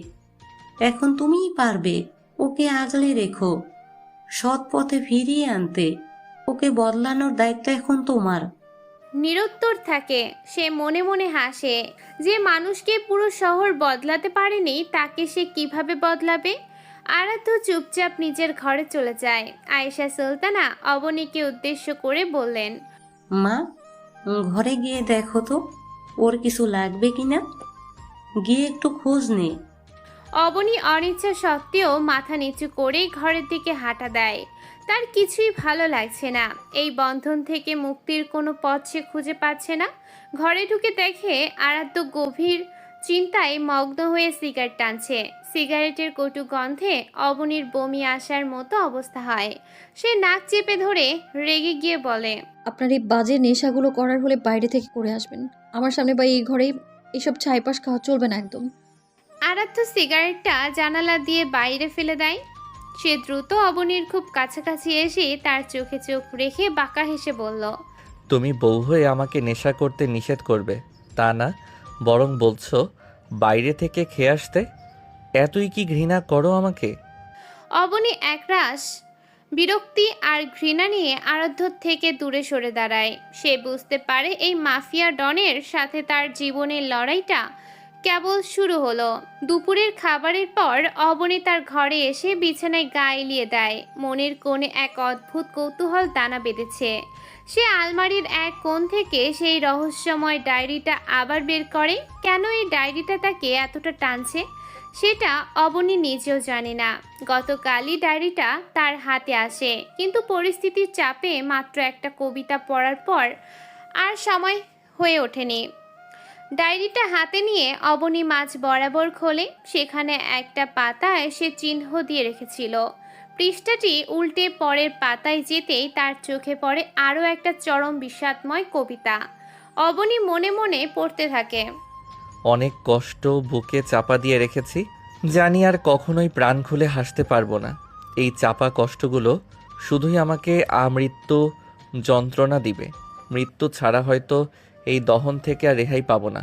মরিচিকার পেছনে ছুটতে গিয়ে জীবনের মানেই হারিয়ে ফেলেছি। আজ বড়ই অস্তিত্বহীন এক অসহায় জীবনে সংগ্রামের প্রতিটি ধাপে পুরোপুরি হেরে গেছি। বুকের মাঝে জমে থাকা যন্ত্রণাগুলো না পারি লুকাতে, না পারি ছুঁড়ে ফেলে স্বস্তির নিঃশ্বাস নিতে। মাঝে মাঝে বুক ফাটানো চিৎকার আসে, কারণ সহ্য শক্তি পার হয়ে গেছে এই যন্ত্রণার। না পারি কাউকে বলতে, না পারি যন্ত্রণা ভুলে নতুন করে এগিয়ে যেতে। মানসিক কষ্টগুলো শুধুই একার, যা বহন করার শক্তিও আজ হারিয়ে গেছে। শুধু আল্লাহর দরবারে একটাই প্রার্থনা, যেন আমায় এই জগৎ থেকে মুক্তি দেয় অবশেষে। কোনো আক্ষেপ নেই, কোনো অভিযোগ নেই কারো প্রতি। তোর নতুন করে পথ চলার শুভ সূচনা হোক। কবিতাটা পড়া শেষ হলে অবনীর বুকটা ব্যথায় টনটন করে ওঠে। সে অজান্তেই দীর্ঘশ্বাস ফেলে বিড়বিড় করে বলে, ফাল্লা, না জানি মানুষটা কতটা কষ্ট পেয়েছে তার জীবনে। কার লেখা এই হাহাকার? অবনীর কৌতূহল এবার চরমে পৌঁছায়। সে ডায়েরিটার একদম প্রথম পৃষ্ঠা খুলে দেখলো সেখানে খুব সুন্দর হস্তাক্ষরে তারিখ দিয়ে লেখা আছে 01/03/2013।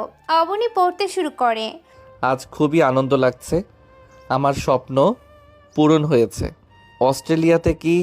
অস্ট্রেলিয়াতে উচ্চশিক্ষার সুযোগ পেয়েছি, ওখানেই নিজের লাইফটা সুন্দর করে গুছিয়ে নেব। অবনী লেখাটা দেখে হাসলো। তার মনে এক আশ্চর্য অনুভূতি কাজ করলো যে মানুষটা এতটা মেধাবী, সেও কিনা এমন ডায়েরি লেখে। যাই হোক, লিখলে আর তার কি। সে আগ্রহ নিয়ে পরের পাতায় যায়। তারিখ 04/03/2013। অস্ট্রেলিয়াতে কি শুধু পড়তে এলাম নাকি প্রেম করতে? একটা মেয়ে যে আমার হৃদয় কেড়ে নিয়েছে। মেয়েটা বাংলাদেশি ফ্যামিলির, তবে জন্ম এখানেই। ও আমার প্রেমে পড়লো নাকি আমি তার প্রেমে পড়লাম, ঠিক বুঝলাম না। হঠাৎ করে ছোট্ট একটা অ্যাক্সিডেন্ট করলাম মেয়েটির গাড়ির সাথে। মেয়েটি দ্রুত গাড়ি থেকে বেরিয়ে এসে আমাকে মাটি থেকে তুলল। খুব চিন্তিত গলায় বলল, I am sorry. I did mean that. It's okay, I am fine, don't worry. Where are you from? I am coming from Bangladesh, and you? তাহলে বাংলাতেই কথা বলি। আমার মা বাবা দুজনেই বাংলাদেশি, তবে আমার জন্ম এখানে হয়েছে। বিদেশি মাটিতে এমন সুন্দরী দেশি মেয়ে, ভাবাই যায় না এসব। কি যে বলো না। যাই হোক, তুমি তো আমার ক্লাসমেট। সত্যি বলতে ফার্স্ট ক্লাসেই তোমার উপর ছোট্টখাট্ট একটা ক্রাশ খেয়েছি। তাই বুঝি আমার দৃষ্টি আকর্ষণ করার জন্য এই অ্যাক্সিডেন্টটা ঘটিয়ে দিলে আজ? মেয়েটা লাজুক ভঙ্গিতে হাসলো। তার সেই হাসি যেন পুরো ক্যাম্পাসকে আলো করে দিল। সে বলল, অ্যাক্সিডেন্ট তো অ্যাক্সিডেন্টই, এটা কি আর ইচ্ছাকৃতভাবে করা যায় বলো? উফ, কি মায়াবী ছিল তার হাসি, বিশেষ করে তার গোলাপি ঠোঁটগুলো খুব করে টানছিল আমায়। এটা প্রেম নাকি নিছক আকর্ষণ কিছুই জানি না আমি। অবনী যেন এক অন্য জগতে হারিয়ে গিয়েছিল। সে মুগ্ধ হয়ে পরের পাতায় গেল। তারিখ 09/03/2013। প্রপোজ কেমন করে করতে হয় তার কিছুই বুঝতাম না, তবে ওর জন্য সেদিন অনেকক্ষণ ধরে অপেক্ষা করছিলাম। রোশনি নামটা ওর সার্থক। ও আমার জীবনে সত্যি আলো নিয়ে এসেছে। স্কার্টের সাথে ফুল হাতা গেঞ্জি পরে মাথায় হিজাব পেঁচিয়ে এসেছিল সেদিন। ওকে এতটাই মায়াবতী লাগছিল যে মনে হচ্ছিল ওকে আমার চাই। পকেটে একটা চকলেট ছিল, সেটা বের করে ওর দিকে এগিয়ে দিয়ে বললাম, তুমি কি আমার চকলেটের অর্ধেক ভাগ সারা জীবনের জন্য নিতে চাও? যদি চাও তবে হাত দুটো বাড়িয়ে দাও। আমি তোমার প্রেমে পড়ে গেছি রোশনি। রোশনি সেদিন চকলেটের সাথে প্রথমবার আমার হাতটা ধরেছিল। একটা মেয়ের হাত এতটা কোমল কিভাবে হতে পারে তা ওকে না ছুলে বুঝতাম না। অবনী যখন পরের পৃষ্ঠা উল্টাতে যাবে ঠিক তখনই তার ষষ্ঠ ইন্দ্রিয় জানান দিল ঘরে কেউ এসেছে। সে দ্রুত ডায়েরিটাকে বালিশের নিচে লুকিয়ে ফেলে। তাকিয়ে দেখে বারান্দার দরজায় আরাধ্য এসে দাঁড়িয়ে আছে। আরাধ্যকে দেখে অবনী কেন ডায়েরিটা লুকালো তা সে নিজেও জানে না, তবে এই ডায়েরির প্রতি তার এক তীব্র নেশা লেগে গেছে। এক অজানাকে জানার নেশা। যতক্ষণ না সে এই ডায়েরির শেষ পাতা পর্যন্ত পড়তে পারবে ততক্ষণ আর তার মনে শান্তি আসবে না। এমন সময় আয়েশা সুলতানা ঘরে ঢোকেন। তিনি নবদম্পতির মাঝে দূরত্ব দেখে কিছুটা বিচলিত হলেন। তিনি হাসি মুখে বললেন, আরাধ্য, তুমি আর অবনী আজ কোথাও থেকে ঘুরে আসো না কেন? দুজনার সাথে পরিচয় হও, গল্প করো, দেখবে ভালো লাগবে।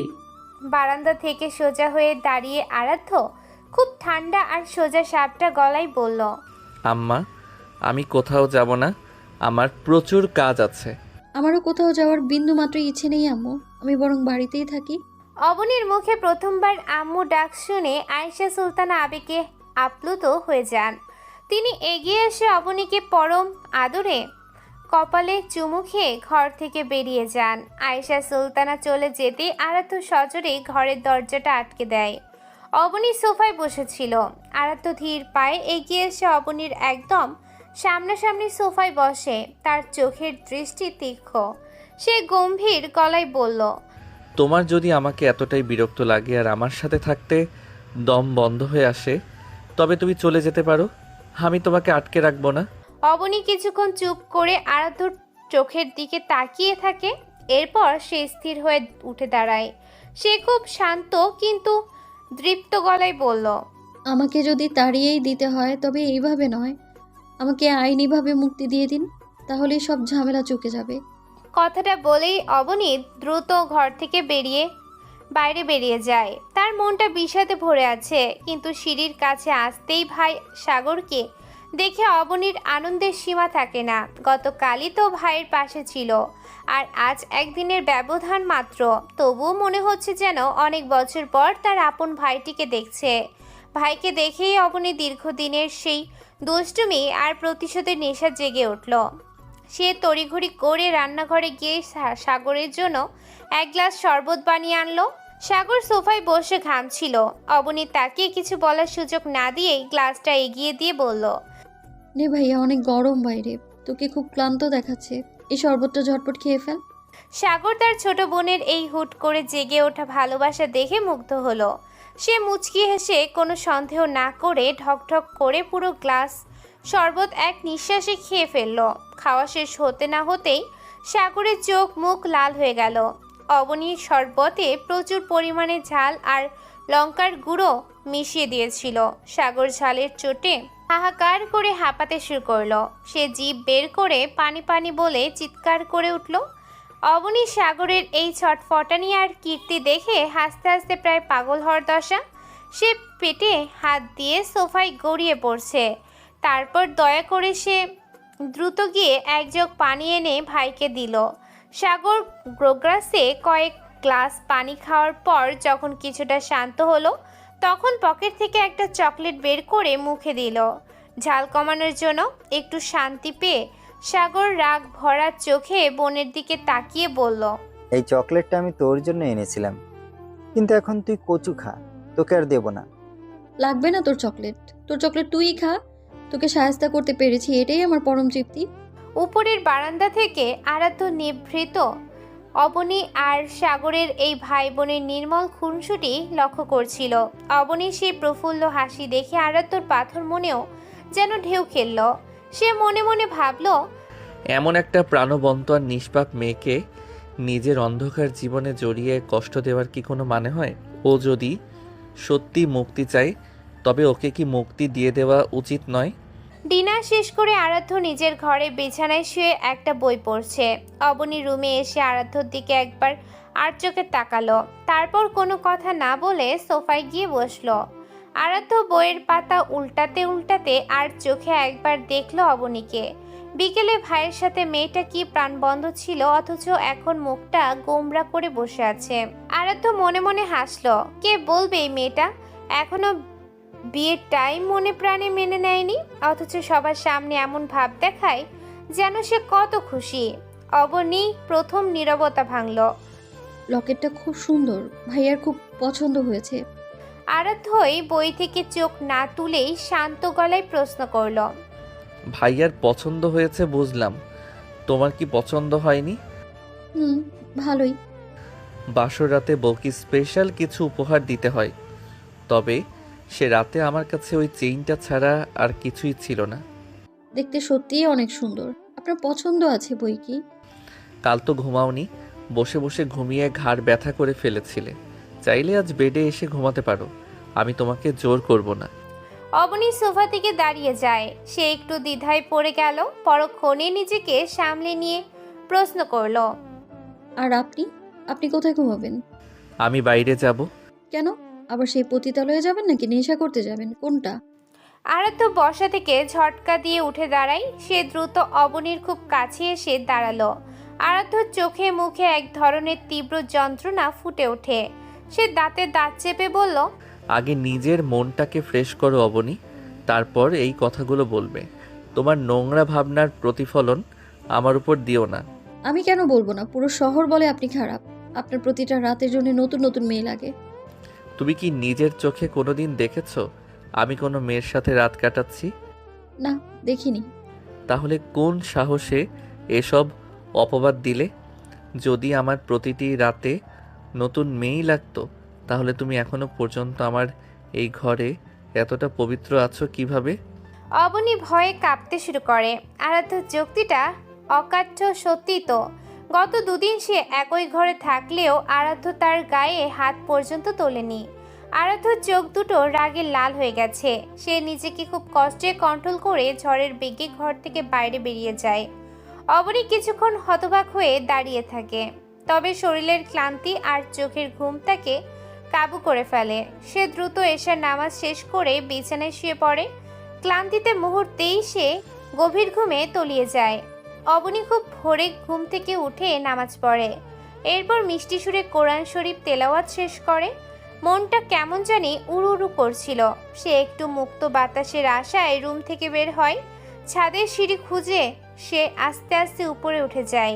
ছাদের দরজাটা খোলা দেখে সে একটু অবাক হয়, তবে তার বিস্ময়ের সীমা থাকে না যখন সে ছাদের এক কোণে রাখা দোলনায় আরাধ্যকে গুটিসুটি মেরে শুয়ে থাকতে দেখে। সে এক পা দু পা করে সাবধানে কাছে এগিয়ে যায়। রাতে আরাধ্য কখন ছাদে এসেছিল সে কিছুতেই টের পায়নি। ঠান্ডায় আরাধ্য একদম কুঁকড়ে গেছে। ঘুমন্ত অবস্থায় এই দুর্ধর্ষ মাফিয়া ডনকেও একদম নিষ্পাপ বালকের মতো লাগছে। অবনী নিজের অজান্তেই মমতায় আরাধ্যর মাথায় হাত রাখে। ঠিক সেই মুহূর্তে আরাধ্য ঘুমের ঘোরে অবনীর হাতটা শক্ত করে ধরে ফেলে। অবনী চমকে ওঠে। হাত ছাড়ানোর চেষ্টা করলে আরাধ্যর ঘুম ভেঙে যায়। সে লজ্জিত হয়ে হাতটা ছেড়ে দিয়ে উঠে বসে। অবনী নিজেকে সামলে নিয়ে রাগী গলায় বলল, এই কনকনে ঠান্ডায় ছাদে শুয়ে ঠান্ডা লাগিয়ে কি এখন আমার থেকে সেবা পাওয়ার আশা করছেন আপনি? আরাধ্য ঠিক মতো চোখ মেলতে পারছে না। সে ঘুমের ঘোরে অস্পষ্ট স্বরে বলল, প্লিজ আর একটু ঘুমাতে দাও, অনেক ঘুম আসছে। নিচে গিয়ে বিছানায় ঘুমান। এখানে কষ্ট করে শুয়ে থেকে কি প্রমাণ করতে যাচ্ছেন আপনি? মানুষ ভাববে আমি খুব দজ্জাল বউ, যে বরকে রাতে ঘর থেকে বের করে দিয়েছি। আরাধ্য দোলনা থেকে উঠে আচমকা অবনীকে জড়িয়ে ধরে। সে ঘুমের ঘোরে অবনীর কাঁধে মাথা রেখে বলল, কে বলেছে আমার বউ দজ্জাল? আমার বউটা দুনিয়ার সবচেয়ে ভালো একটা মেয়ে। আরাধ্য এভাবে হঠাৎ জড়িয়ে ধরায় অবনীর ভেতরে এক প্রবল শিহরণ বয়ে যায়।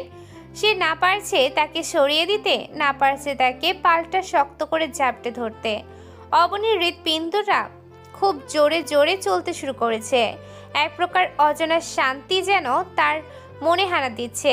স্বামীর প্রথম ছোঁয়া তার মনের মাঝে এক অদ্ভুত অনুভূতির জন্ম দিল। আরাধ্য নিজেরও হার্টবিট বেড়ে গেছে। সে সম্বিত ফিরে পেয়ে অবনীকে ছেড়ে দেয় এবং নিচু স্বরে ছোট করে একটা সরি বলে। এরপর সে দ্রুত সিঁড়ি দিয়ে নিচে নেমে যায়। অবনী আরাধ্যর এই পাগলামি দেখে কেন যেন কাঁদতে শুরু করে। কিছুক্ষণ পর মনটা হালকা করে সে ছাদে লাগানো নারিকেল গাছের পাতা ধরে টানাটানি শুরু করে, যেন সে এক ছোট্ট অবুঝ মেয়ে। খানিক বাদে অবনী নিচে নেমে আসে। ধনী পরিবারের বউ হিসেবে তার তেমন কোনো কাজ নেই। বুয়া ব্রেকফাস্ট রেডি করে রেখেছে। সবার খাওয়া শেষ হলেও কেবল অবনীই বাকি। তার ভারী কিছু খেতে ইচ্ছে করছিল না বলে এক কাপ চা আর একটা ডিম সিদ্ধ দিয়েই সকালের নাস্তা সারে। ঘরে ফিরে সে আবার সেই ডায়েরিটা ওপেন করে।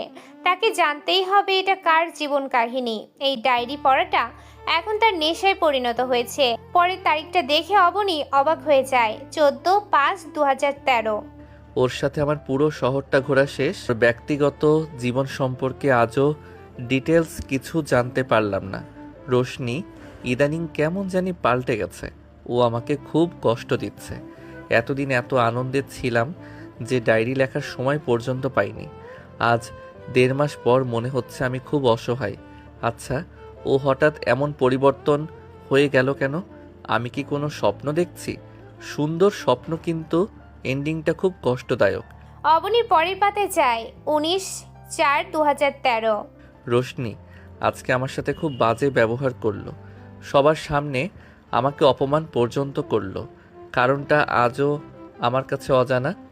ছেলে হয়ে না পারছি কাঁদতে, না পারছি সবার সামনে এই যন্ত্রণা সহ্য করতে। 25/4/2013। সব অপমান গায়ে মেখে আমি বাসায় ফিরে আসলাম। ওখানে আর থাকার কোনো ইচ্ছে ছিল না। তবে রোশনি, তুমি যেভাবে আলোর ঝলকানি নিয়ে আমার জীবনে এসেছিলে, যাওয়ার সময় সেই আলো কেড়ে নিয়ে অন্ধকার না করে দিলেই পারতে। তবে জানতে বড় ইচ্ছে হয় তোমার হঠাৎ এই পরিবর্তনের পেছনের কারণটা। তোমার সাথে আর হয়তো কোনো দিন দেখা হবে না, কিন্তু আমি তোমাকে ক্ষমা করতে পারবো না কখনো। অবনী পুরো অবাক হয়ে যায়। একটা সুন্দর প্রেম কাহিনী শুরু হতে না হতে এভাবে বিষাদে শেষ হয়ে গেল। কেমন হয়েছিল সেই ছেলেটার সাথে? সে কৌতূহল নিয়ে পরের পৃষ্ঠা উল্টায়। সেখানে শুধু অনেকগুলো কষ্টের ইমোজি দেয়া। এরপর 1 বছর পরের তারিখ 6/2/2014। ইচ্ছে না থাকলেও অনার্সে আবার ভর্তি হলাম। বাবা মায়ের মুখ নিচু করে আর কতকাল বসে থাকবো? 9/3/2014। দেখতে হ্যান্ডসাম হওয়ার সুবাদে মেয়েরা শুধু শুধু আমাকে প্রপোজ করে। তাদের আধিক্যতা দেখে অন্তরে পুষে রাখা রাগটা হুট করেই বেড়ে যায়। এখন আমার কাজ হলো প্রেমের নামে মেয়েগুলোকে ফাঁদে ফেলা এবং ওদের আসল রূপগুলো ওদের বাবা মায়ের কাছে ধরিয়ে দেওয়া। আজ পর্যন্ত 3টি মেয়েকে শাস্তি দিয়েছি, এতে হয়তো সমাজের ভালোই হয়েছে। এত কম বয়সে কিসের এত প্রেম শুনি? 26/5/2014। আজ আমি পুরো ভার্সিটির মেয়েদের কাছে একজন ভয়ঙ্কর খারাপ মানুষ, কেননা ওরা না বুঝে আমাকে প্রপোজ করে আর আমি তা রেকর্ড করে ওদের বাবা মায়ের কাছে পাঠিয়ে দিই। আর এখন সবাই আমাকে মাফিয়া কিং হিসেবে চেনে। কেন আমি এমন হলাম? কারণ আমার একটা ছোট বোন ছিল, আরিতা। আমার বাবার এক বন্ধু বিজনেসের পাওনা টাকার জন্য তাকে ধর্ষণ করে মেরে ফেলেছিল। বাবা তখন দেনায় ডুবে গিয়েছিলেন। সেই প্রতিশোধ নিতেই আমি মাফিয়া হয়েছি। সেই নরপশুদের আমি নিজের হাতে মেরেছি। এখন শুধু বাকি আছে ওই এমপি। সবাই আমাকে খারাপ বলে ডাকুক, তাতে আমার কিচ্ছু যায় আসে না। আমার খারাপ হবার বিনিময়ে যদি মেয়েগুলো সঠিক পথে থাকে তবে তাই সই। অবনী ডায়েরিটা বন্ধ করে স্তম্ভিত হয়ে বসে থাকে। সে ডায়েরির এই লেখকের সাথে আরাধ্যের জীবনের এক অদ্ভুত মিল খুঁজে পায়। তবে কি এই ডায়েরিটা আরাধ্যরই? বেলা 12টার দিকে আরাধ্য ঘরে ফিরে আসে। সে দেখে অবনী তার মায়ের সাথে সংসারে কাজে ব্যস্ত। আয়েশা সুলতানা নিজেকে ছেলেকে দেখে প্রশ্ন করে, ঘরে নতুন বউ রেখে তুই কোথায় রাত কাটিয়ে আসলি বকাটে ছেলে? আমি তো রাতেই ঘরে ছিলাম মা, সকালে কাজে বের হয়েছি। অবনী হয়তো তোমাকে বলতে ভুলে গেছে। অবনী আরাধ্যর দিকে একবার তাকিয়ে শাশুড়ির কাছে তার সম্মান বাঁচিয়ে দিল। সে বলল, জি মা, উনি সকালেই কাজে বের হয়েছিলেন। আরাধ্য চুপচাপ নিজের ঘরে চলে যায়। আয়েশা সুলতানা অবনীকে বলেন ওর ঘরে গিয়ে খোঁজ নিতে। অবনী ঘরে ঢুকে দেখে আরাধ্য গভীর চিন্তায় সিগারেট টানছে। গন্ধে অবনীর বমি আসার উপক্রম হলো। সে রেগে বলল, বাজে নেশা করার হলে বাইরে থেকে করে আসবেন, এই ঘরে এসব খাওয়া চলবে না। আরাধ্য সিগারেট ফেলে অবনীর খুব কাছে এসে দাঁড়ালো। সে ফিসফিস করে বলল, কোথায় বউ হয়ে আমাকে আদরের সাথে নেশা ছাড়তে বলবে তা না, বলছো বাইরে থেকে খেয়ে আসতে। এতই পর করে দিলে আমায়। অবনী একরাশ বিরক্তি নিয়ে তার থেকে দূরে সরে দাঁড়ায়। অবনীর হৃদস্পন্দন যেন বন্ধ হয়ে যাওয়ার উপক্রম। সে মন্ত্রমুগ্ধের মতো ডায়েরির পাতায় চোখ বুলিয়ে যাচ্ছে। প্রতিটি শব্দ যেন একটা জীবন্ত আগ্নেয়গিরি যে পড়তে থাকে। জীবনে হয়তো দ্বিতীয়বার প্রেমে পড়েছি, তবে এবার শুধু চোখের মায়ায়। মেয়েটি নবীন বরণে এসেছে, সম্ভবত ফার্স্ট ইয়ারে পড়ে। এই সুপ্ত প্রেম অন্তরেই থাকুক। একবার ভুল করেছি রোশনিকে ভালোবেসে, আর কোনো ভুল করতে চাই না। ফাইনাল পরীক্ষায় অনেক ভালো রেজাল্ট নিয়ে পাশ করলাম, কিন্তু স্বপ্নটা পূরণ করতে পারলাম না। মেলবোর্ন ইউনিভার্সিটিতে উচ্চশিক্ষার সুযোগ পেয়েও তোমার কারণে গ্র্যাজুয়েশন করতে পারলাম না রোশনি। তবে দেখে নিও, পিএইচডি করতে আমি ঠিকই আসব। সেদিন তোমাকে খুঁজে বের করে সব অপমানের জবাব নেব। মাস্টার্স পরীক্ষা শেষ হয়েছে, জবের কোনো ইচ্ছে নেই, কারণ বাবার যা সম্পত্তি আছে তা আমার 7 জন্ম কেটে যাওয়ার জন্য যথেষ্ট।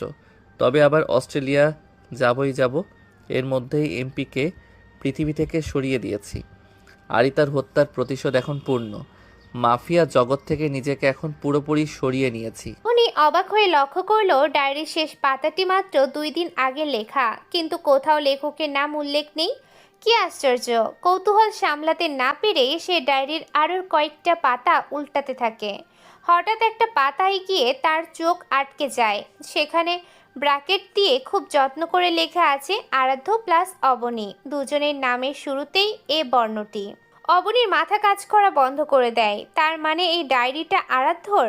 সে যাকে এতদিন বখাটে লম্পট আর খুনি ভেবে এসেছে, সে আসলে হৃদয়ে এত বড় এক ক্ষত বয়ে বেড়াচ্ছে। কিন্তু এই ডায়েরিটা আরাধ্যর কাছে থাকার কথা ছিল, এটা সাগরের কাছে গেল কিভাবে? ঠিক তখনই ঘরে ঢুকে পড়ে আরাধ্য। অবনীর হাতে নিজের ব্যক্তিগত ডায়েরি দেখে সে স্তম্ভিত হয়ে যায়। সে দ্রুত এগিয়ে এসে অবনীর হাত থেকে এক ঝটকায় ডায়েরিটা কেড়ে নেয়। তার চোখে মুখে রাগ আর অস্বস্তি। সে একটু কর্কশ গলায় বলল, এই ডায়েরিটা আমি হন্যে হয়ে কত খুঁজেছি জানো? ওটা তোমার কাছে গেল কি করে? নাকি তুমি আমার জিনিস চুরি করেছো? অবনী মোটেও ভয় পায় না। সে শান্ত হয়ে একটু চিন্তা করে খুব মিষ্টি আর ধীরস্থির গলায় জবাব দেয়, ডায়েরির লাস্ট কথাগুলো এই বছরের জানুয়ারি মাসের 1 তারিখে লেখা। আপনি নিজের মেমোরিতে একটু চাপ দিয়ে ভাবুন তো, সেই দিন কার কার সাথে কথা বলেছিলেন?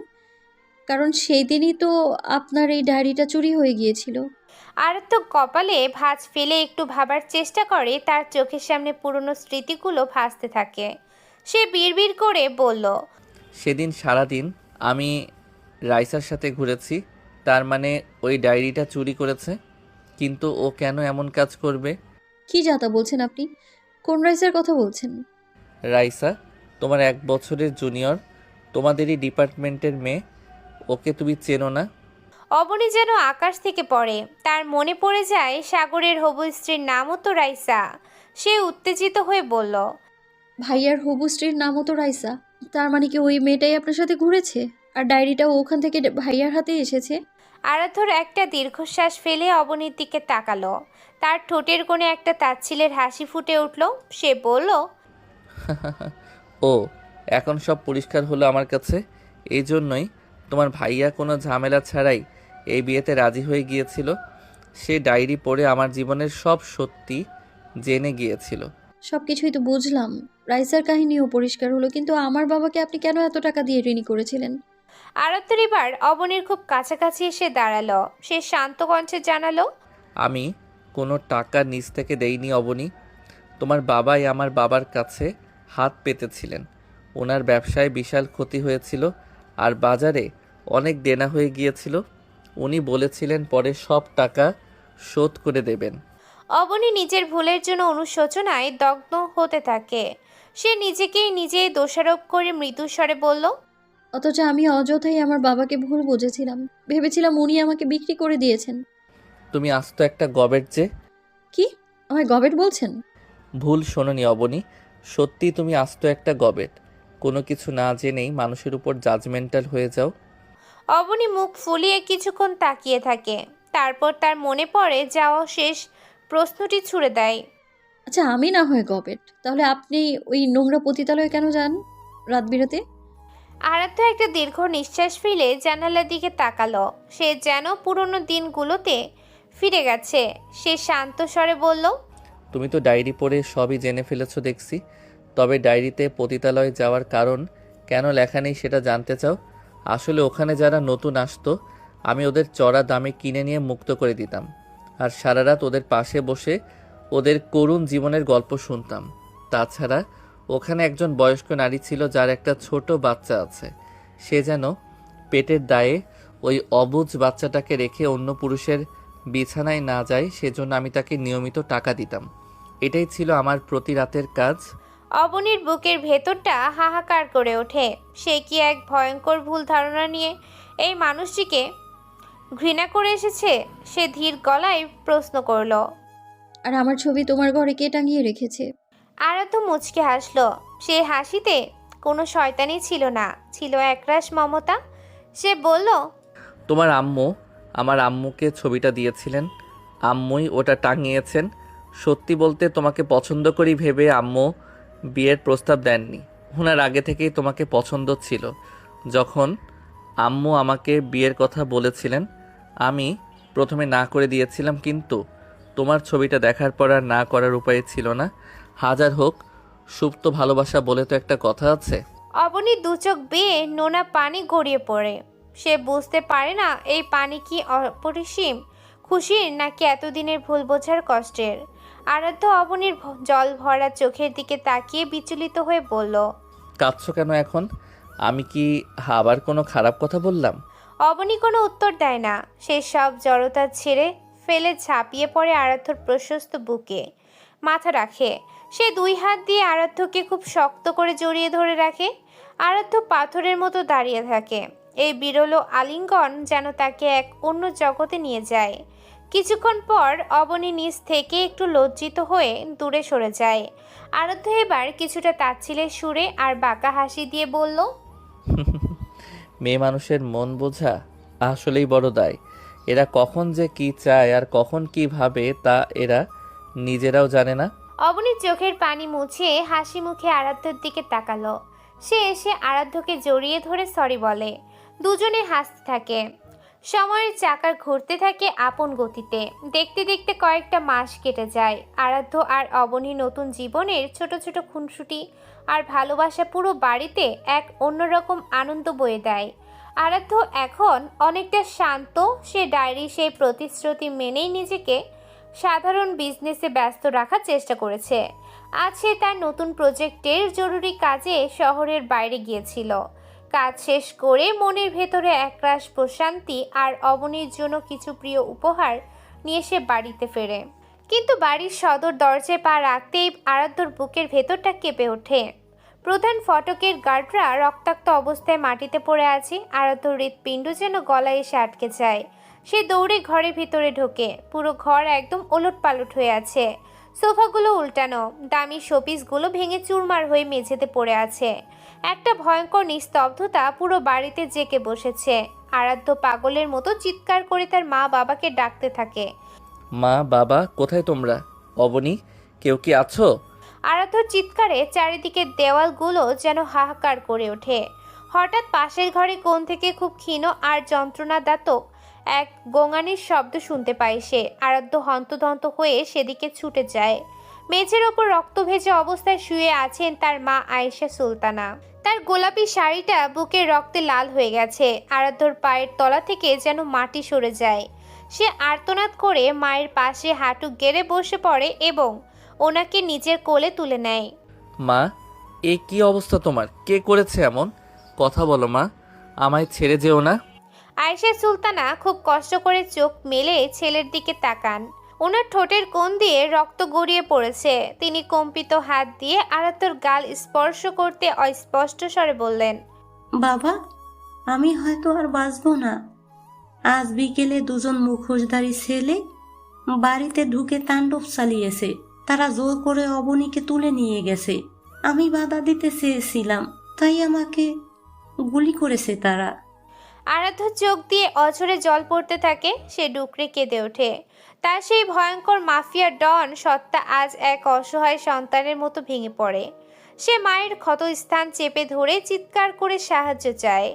আয়েশা সুলতানা আরাধ্যর হাতটা শক্ত করে ধরেন, যেন ওনার জীবনের শেষ শক্তিটুকু দিয়ে কিছু বলতে চান। আরাধ্য, আমার সময় ফুরিয়ে আসছে। তবে তুই কথা দে বাবা, বৌমাকে যেভাবেই হোক বাঁচিয়ে আনবি। আর আমাকে কপালে হাত রেখে কথা দে, তুই আর কখনই অভিশপ্ত মাফিয়া জগতে, এই অন্ধকার নেশার জগতে পা রাখবি না।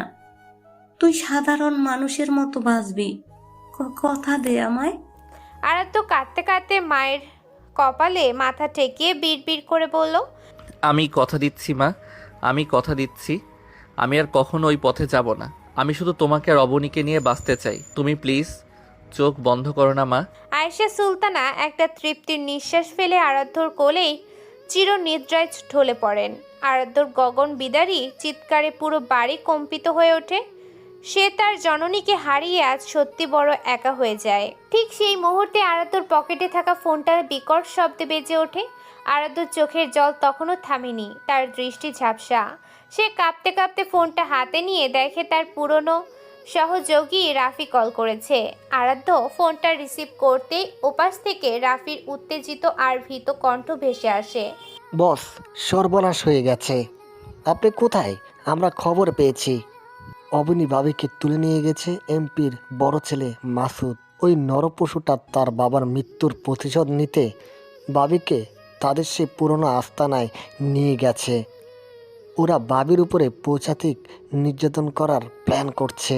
বস, জলদি আসুন। এমপির ছেলে মাসুদের নাম শুনে আরাধ্যর রক্ত টকবক করে ফুটতে শুরু করে। একদিকে মায়ের নিথর দেহ কোলে, অন্যদিকে প্রিয়তমা স্ত্রীর জীবনের ঝুঁকি।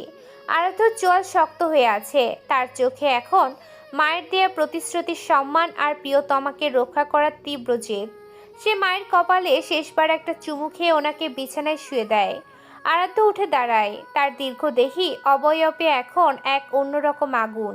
সে নিজের চোখের জল মুছে ফেলে ফোনের ওপাশে রাফিকে হুঙ্কার দিয়ে বলে, রাফি, আমাদের সব ছেলেদের তৈরি থাকতে বল। মাসুদ আমার জীবনের সবচেয়ে দামি জিনিসটা কেড়ে নিয়েছে। আজ আমি ওকে ওর বাবার চেয়েও ভয়ঙ্কর শাস্তি দেব। আমি আসছি। সে দ্রুত ঘর থেকে বেরিয়ে নিজের গাড়ির দিকে দৌড়ে যায়। লস গ্যাংয়ের সেই পুরনো বাঘ আজ আবার তার গুহা থেকে বের হয়েছে, তবে এবার তার উদ্দেশ্য ধ্বংস নয়, বরং তার পৃথিবীকে রক্ষা করা। আরাধ্য যখন মাসুদের আস্তানার সামনে এসে পৌঁছায়, তখন তার ভেতরে এক প্রলয়ঙ্কর করে ঝড় বয়ে যাচ্ছে। চোখের সামনে কেবল ভেসে উঠছে মায়ের সেই রক্তমাখা নিথর দেহ আর শেষ আকুতি। মায়ের মৃত্যু সে কোনোভাবেই কল্পনা করতে পারছে না। তার বুক ফেটে কান্না আসছে, কিন্তু সেই কান্না এখন আগ্নেয়গিরির লাভার মতো ফুটছে। আরাধ্যর পরনের শার্টে এখনও তার মায়ের রক্ত লেগে আছে। সে হন্তদন্ত হয়ে ভেতরে ঢোকে। সেখানে মাসুদের বিশাল বাহিনী অস্ত্র উঠিয়ে দাঁড়িয়ে। মাঝখানে একটা চেয়ারে আয়েশ করে বসে আছে এমপির বড় ছেলে মাসুদ। তার ঠিক পাশে অবনীকে রশি দিয়ে খুঁটির সাথে বেঁধে রাখা হয়েছে। অবনীর শাড়ি অবিন্যস্ত, চোখে জল আর ঠোঁট ফেটে রক্ত ঝরছে। আরাধ্যকে দেখেই মাসুদ একটা পৈশাচিক হাসি দিয়ে উঠে দাঁড়ালো। সে হাততালি দিয়ে তাচ্ছিলের সুরে বলতে শুরু করলো। আরাধ্যর চোয়াল শক্ত হয়ে আসে। সে দাঁতে দাঁত চেপে মাসুদের দিকে এক পা এগিয়ে দিয়ে গর্জে উঠে বলল, মাসুদ, তুই আমার মাকে মেরেছিস, আমার সাজানো সংসার তছনছ করেছিস। তোর মতো কুলাঙ্গারকে আমি আজ এই নরকেই কবর দেব। আমার লোকদের ইশারা করার আগেই তুই যদি অবনীকে ছেড়ে দিস, তবে হয়তো তোকে এক গুলিতে মারব, না হলে তোর প্রতিটি অঙ্গ আমি জ্যান্ত আলাদা করব। আরাধ্যর পেছনে তার সবচেয়ে বিশ্বস্ত দুই ছায়া রাফি আর শাওন দাঁড়িয়ে। আরাধ্য তাদের দিকে না তাকিয়ে হুঙ্কার দিয়ে বলল, রাফি, শাওন, ধর এই জানোয়ারটাকে, ওর হাড়গোড় গুঁড়ো গুঁড়ো করে দে। কিন্তু কয়েক সেকেন্ড পার হয়ে গেলেও পেছনে কোনো নড়াচড়া নেই। চারিদিকে এক ভয়ানক নিস্তব্ধতা। আরাধ্য অবাক হয়ে পেছনে ঘুরতে যাবেই ঠিক তখনই তার পিঠের বাম পাশে একটা তীক্ষ্ণ আর শীতল ছোড়া আমূল গেঁথে যায়। আরাধ্যর মুখ দিয়ে একটা অস্পষ্ট যন্ত্রণার শব্দ বেরিয়ে আসে। সে টলতে টলতে ঘুরে তাকালো। তারই সবচেয়ে কাছের মানুষ, যাদেরকে সে ভাইয়ের মতো আগলে রেখেছে, রাফি। রাফির হাতে রক্তমাখা ছোড়া আর পাশে শাওন পিস্তল উঁচিয়ে আরাধ্যর কপালে তাক করে আছে। আরাধ্য বিশ্বাস করতে পারছে না যে তার নিজের লোকেরাই তাকে এভাবে পেছন থেকে ছুরি মারবে। তার বুকটা অভিমানে আর কষ্টে ফেটে যাচ্ছে। সে অবিশ্বাসের সুরে ফিসফিস করে বলল, রাফি, শাওন, তোরাও আমাকে ধোকা দিলি। আমি তোদের নিজের ভাইয়ের মতো বিশ্বাস করেছিলাম, কেন করলি এমন? রাফি একটা অবজ্ঞার হাসি দিয়ে ছোড়ার রক্ত মুছে বলল, বস, দুনিয়াটা টাকার গোলাম। মাফিয়া জগতে কেউ কারো ভাই হয় না। মাসুদ ভাইয়া আমাদের যা অফার করেছে, তা আপনার এই নীতিকথা আর বউ নিয়ে ঘর করা, এর চেয়েও অনেক বেশি লোভনীয়। আপনি এখন দুর্বল হয়ে গেছেন, আর দুর্বল লিডারের আমাদের দরকার নেই। শাওন সজোরে আরাধ্যর পেটে এক লাথি মারে। আরাধ্য পিঠের আঘাত আর পেটের ব্যথায় মাটিতে লুটিয়ে পড়ে। তার চোখের সামনে অন্ধকার নেমে আসছে। বিশ্বাসঘাতকতার এই বিষাক্ত ছোড়া তার শরীরকে নয়, তার আত্মাটাকে ছিন্ন ভিন্ন করে দিয়েছে। সে অস্পষ্ট স্বরে কেবল মায়ের দেয়া সেই প্রতিশ্রুতির কথা ভাবছে। অবনী এই দৃশ্য দেখে পাগলের মতো চিৎকার করতে থাকে। সে বাঁধন ছিঁড়ে ফেলার চেষ্টা করতে করতে ডুকরে কেঁদে ওঠে। না, ওকে মারবেন না, দোহাই লাগে আরাধ্যকে ছেড়ে দিন। ও তো আপনাদের কোনো ক্ষতি করেনি। মাসুদ ভাই, আমি আপনার পায়ে পড়ছি, ওকে আর আঘাত করবেন না, ওকে ছেড়ে দিন, আমায় আমায় যা করার করুন। মাসুদ এগিয়ে এসে আরাধ্যর চুলের মুঠি ধরে তার মাথাটা উঁচু করে। আরাধ্যর কপাল বেয়ে রক্ত গড়িয়ে পড়েছে। মাসুদ তার মুখে থুতু ছিটিয়ে দিয়ে বলল, রাফি আর শাওন মিলে আরাধ্যকে নিষ্ঠুর ভাবে মারতে শুরু করে। রড আর লাঠির আঘাতে আরাধ্যর শরীর নিথর হয়ে আসে। সে যন্ত্রণায় কুঁকড়ে যায়, কিন্তু তার চেয়েও বেশি কষ্ট হচ্ছে নিজের ভাইদের বেইমানি দেখে। একসময় শরীরের সব শক্তি হারিয়ে আরাধ্যর মাথাটা মাটিতে নুয়ে পড়ে। তার জ্ঞান হারানোর আগে শেষবারের মতো কানে ভাসে অবনীর সেই আর্তচিৎকার, আরাধ্য চোখ খোলো, আমায় একা রেখে যেও না। আরাধ্যর চোখ জোড়া ধীরে ধীরে বুঝে আসে। লস গ্যাংয়ের এক সময়ে অপরাজয়ের সম্রাট আজ তার নিজের লোকদের বিশ্বাসঘাতকতায় রক্তাক্ত অবস্থায় ধুলোয় পড়ে থাকে। আরাধ্য যখন নিথর হয়ে মাটিতে পড়ে আছে, মাসুদ এক পৈশাচিক উল্লাসে ফেটে পড়ে। সে তার সহযোগী রাফি আর শাওনকে ইশারা করতেই তারা পশুর মতো অবনীর দিকে এগিয়ে যায়। অবনীকে খুঁটি থেকে খুলে ফেলে তারা মেঝের উপর ফেলে দেয়। অবনীর কান্নায় বাতাস ভারী হয়ে উঠলেও সেই নর পশুদের মনে কোনো দয়া জাগে না। মানুষ এগিয়ে এসে অবনীর শাড়ির আঁচল টেনে ধরে অসভ্য ভঙ্গিতে হাসতে হাসতে বলে। রাফি আর শাওন অবনীর হাত পা চেপে ধরে তার ওপর ঝাঁপিয়ে পড়ার উপক্রম করে। অবনী তার সমস্ত শক্তি দিয়ে বাধা দেওয়ার চেষ্টা করে। তার গগন বিদারী চিৎকারে আরাধ্যকে ডাকতে থাকে, আরাধ্য, তুমি কোথায়? বাঁচাও আমায়, আল্লাহ আমায় রক্ষা করো এই জানোয়ারদের হাত থেকে। আরাধ্য। অবনীর সেই আর্তচিৎকার আর আরাধ্যর ডাকটা যেন মৃতপ্রায় আরাধ্যর কানে এক দৈব শক্তির মতো কাজ করে। জ্ঞান হারানোর ঠিক আগের মুহূর্তে তার মায়ের মুখ আর অবনীর চোখের জল তাকে জাগিয়ে তোলে। আরাধ্যর ভেতরে ঘুমিয়ে থাকা সেই ভয়ঙ্কর দানবটা যেন আবার গর্জে ওঠে। সে অলৌকিক শক্তিতে চোখ মেলে তাকায়। তার ঠিক সামনেই মাটিতে পড়ে আছে সে রক্তমাখা ছুরিটা, যা দিয়ে রাফি তাকে আঘাত করেছিল। আরাধ্য কোনো শব্দ না করে প্রচণ্ড ক্ষিপ্রতায় ছুরিটা তুলে নেয় এবং লক্ষ্য স্থির করে সজোরে ছুঁড়ে মারে। ছুরিটা বাতাসের বুক চিরে গিয়ে সরাসরি রাফির কপালে আমূল গেঁথে যায়। রাফি কোনো শব্দ করার সুযোগটুকুও পায় না। তার চোখের মনি উল্টে যায় এবং সে লাশের মতো অবনীর ওপর থেকে ছিটকে মেঝেতে পড়ে। এই আকস্মিক হামলায় মাসুদ আর শাওন চমকে ওঠে। আরাধ্য টলমল পায়ে উঠে দাঁড়ায়। তার শরীরে তখন রক্তের ধারা বইছে, কিন্তু চোখে এখন এক অমানবিক খুনের নেশা। সে একটা লোহার চেন মেঝের থেকে কুড়িয়ে নেয়। শাওন পিস্তল উঠানোর আগেই আরাধ্য চেন দিয়ে তার গলায় ফাঁস লাগিয়ে দেয়। শাওনের জিভ বেরিয়ে আসে। সে শ্বাস নেওয়ার জন্য ছটফট করতে থাকে। আরাধ্য পৈশাচিক উল্লাসে চেনটা আরো জোরে টানে যতক্ষণ না শাওনের ঘাড়ের হাড় মট করে ভেঙে যায়। শাওনের নিথর দেহটা মেঝেতে আছড়ে পড়ে। এবার বাকি শুধু মাসুদ। মাসুদ ভয়ে পিছাতে পিছাতে এক কোণে চলে যায়। আরাধ্যর চেহারা এখন আর কোনো মানুষের মতো নেই। সে যেন সাক্ষাৎ আজরাইল। সে মাসুদের কলার চেপে ধরে তাকে তুলে আছাড় মারে দেয়ালের সাথে। তারপর মাসুদের হাতের আঙ্গুলগুলো একটা একটা করে কামড়ে আর মোটকে আলাদা করতে শুরু করে। মাসুদের যন্ত্রণা কাতর চিৎকারে পুরো গুদাম কাঁপতে থাকে, কিন্তু আরাধ্যর মনে বিন্দু মাত্র করুণা নেই। আমার মাকে মেরেছিস তুই, আমার বউয়ের গায়ে হাত দেওয়ার সাহস করেছিস। তোর মতো জানোয়ারকে এক গুলিতে মারলে আমার তৃপ্তি হবে না, তোকে আমি তিলে তিলে মারবো। আরাধ্য মাসুদের পা দুটো ধরে সজোরে উল্টো দিকে মুচকে দেয়। হাড় ভাঙার বিভৎস শব্দে পুরো ঘর ভারী হয়ে ওঠে। আরাধ্য মাসুদের চোখ দুটো উপড়ে ফেলার মতো করে চেপে ধরে এবং শেষমেশ তার মাথায় সজোরে লোহার রড দিয়ে একের পর এক আঘাত করতে থাকে। মাসুদের মাথা থেতলে মগজ বেরিয়ে আসা পর্যন্ত আরাধ্য থামে না। যখন মাসুদের দেহটা নিথর হয়ে যায়, তখন আরাধ্য হাঁপাতে হাঁপাতে মেঝেতে বসে পড়ে। তার সারা শরীর এখন শত্রুদের রক্তে মাখামাখি। অবনী এই ভয়ঙ্কর ধ্বংসলীলা দেখে স্তব্ধ হয়ে গিয়েছিল। সে টলতে টলতে এগিয়ে আসে এবং রক্তাক্ত আরাধ্যকে পেছন থেকে শক্ত করে জড়িয়ে ধরে। ডুকরে কেঁদে ওঠে। আরাধ্যর হাতে রক্তমাখা রডটা খসে পড়ে। অবনী কাঁদতে কাঁদতে তার পিঠের জখমে হাত দিয়ে বলে, বলছে আর না, তুমি আর একটা আঘাতও করবে না। আমি আর এই রক্ত দেখতে পারছি না আরাধ্য, প্লিজ আমায় কথা দাও, তুমি আর কখনো মাফিয়া হবে না। এই অন্ধকার জগৎ আমাদের সব কেড়ে নিয়েছে, আমাদের মা নেই, আমাদের শান্তি নেই। আরাধ্য ঘুরে অবনীকে নিজের বুকের মাঝে টেনে নেয়। তার হিংস্র চোখ দুটো এখন শান্ত হয়ে জল বিসর্জন দিচ্ছে। সে অবনীর মাথায় হাত রেখে ফিসফিস করে বলল, আমি মায়ের কাছে আগেই কথা দিয়েছি অবনী, আর কোনো অন্ধকার নয়, আর কোনো মাফিয়া সাম্রাজ্য নয়। আমি আজ থেকে কেবলই তোমার আরাধ্য। আরাধ্য আর অবনী সেই অভিশপ্ত গুদাম থেকে বেরিয়ে আসে। বাইরের মুক্ত বাতাস আর চাঁদের আলো যেন তাদের নতুন জীবনের ইঙ্গিত দেয়। কয়েক মাস পর আরাধ্যর তার সমস্ত অবৈধ সম্পত্তি আর মাফিয়া সাম্রাজ্য ত্যাগ করে সাধারণ এক ব্যবসায় মন দেয়। সে এখন লস গ্যাংয়ের লিডার নয়, বরং একজন আদর্শ স্বামী। তারা দুজনে মিলে মায়ের নামে একটা এতিমখানা গড়ে তোলে। বিকেলের পড়ন্ত রোদে ছাদে বসে অবনী আরাধ্যের কাঁধে মাথা রাখে। তাদের জীবনে এখন আর কোনো ভয় নেই, কোনো অস্ত্রের ঝনঝনানি নেই।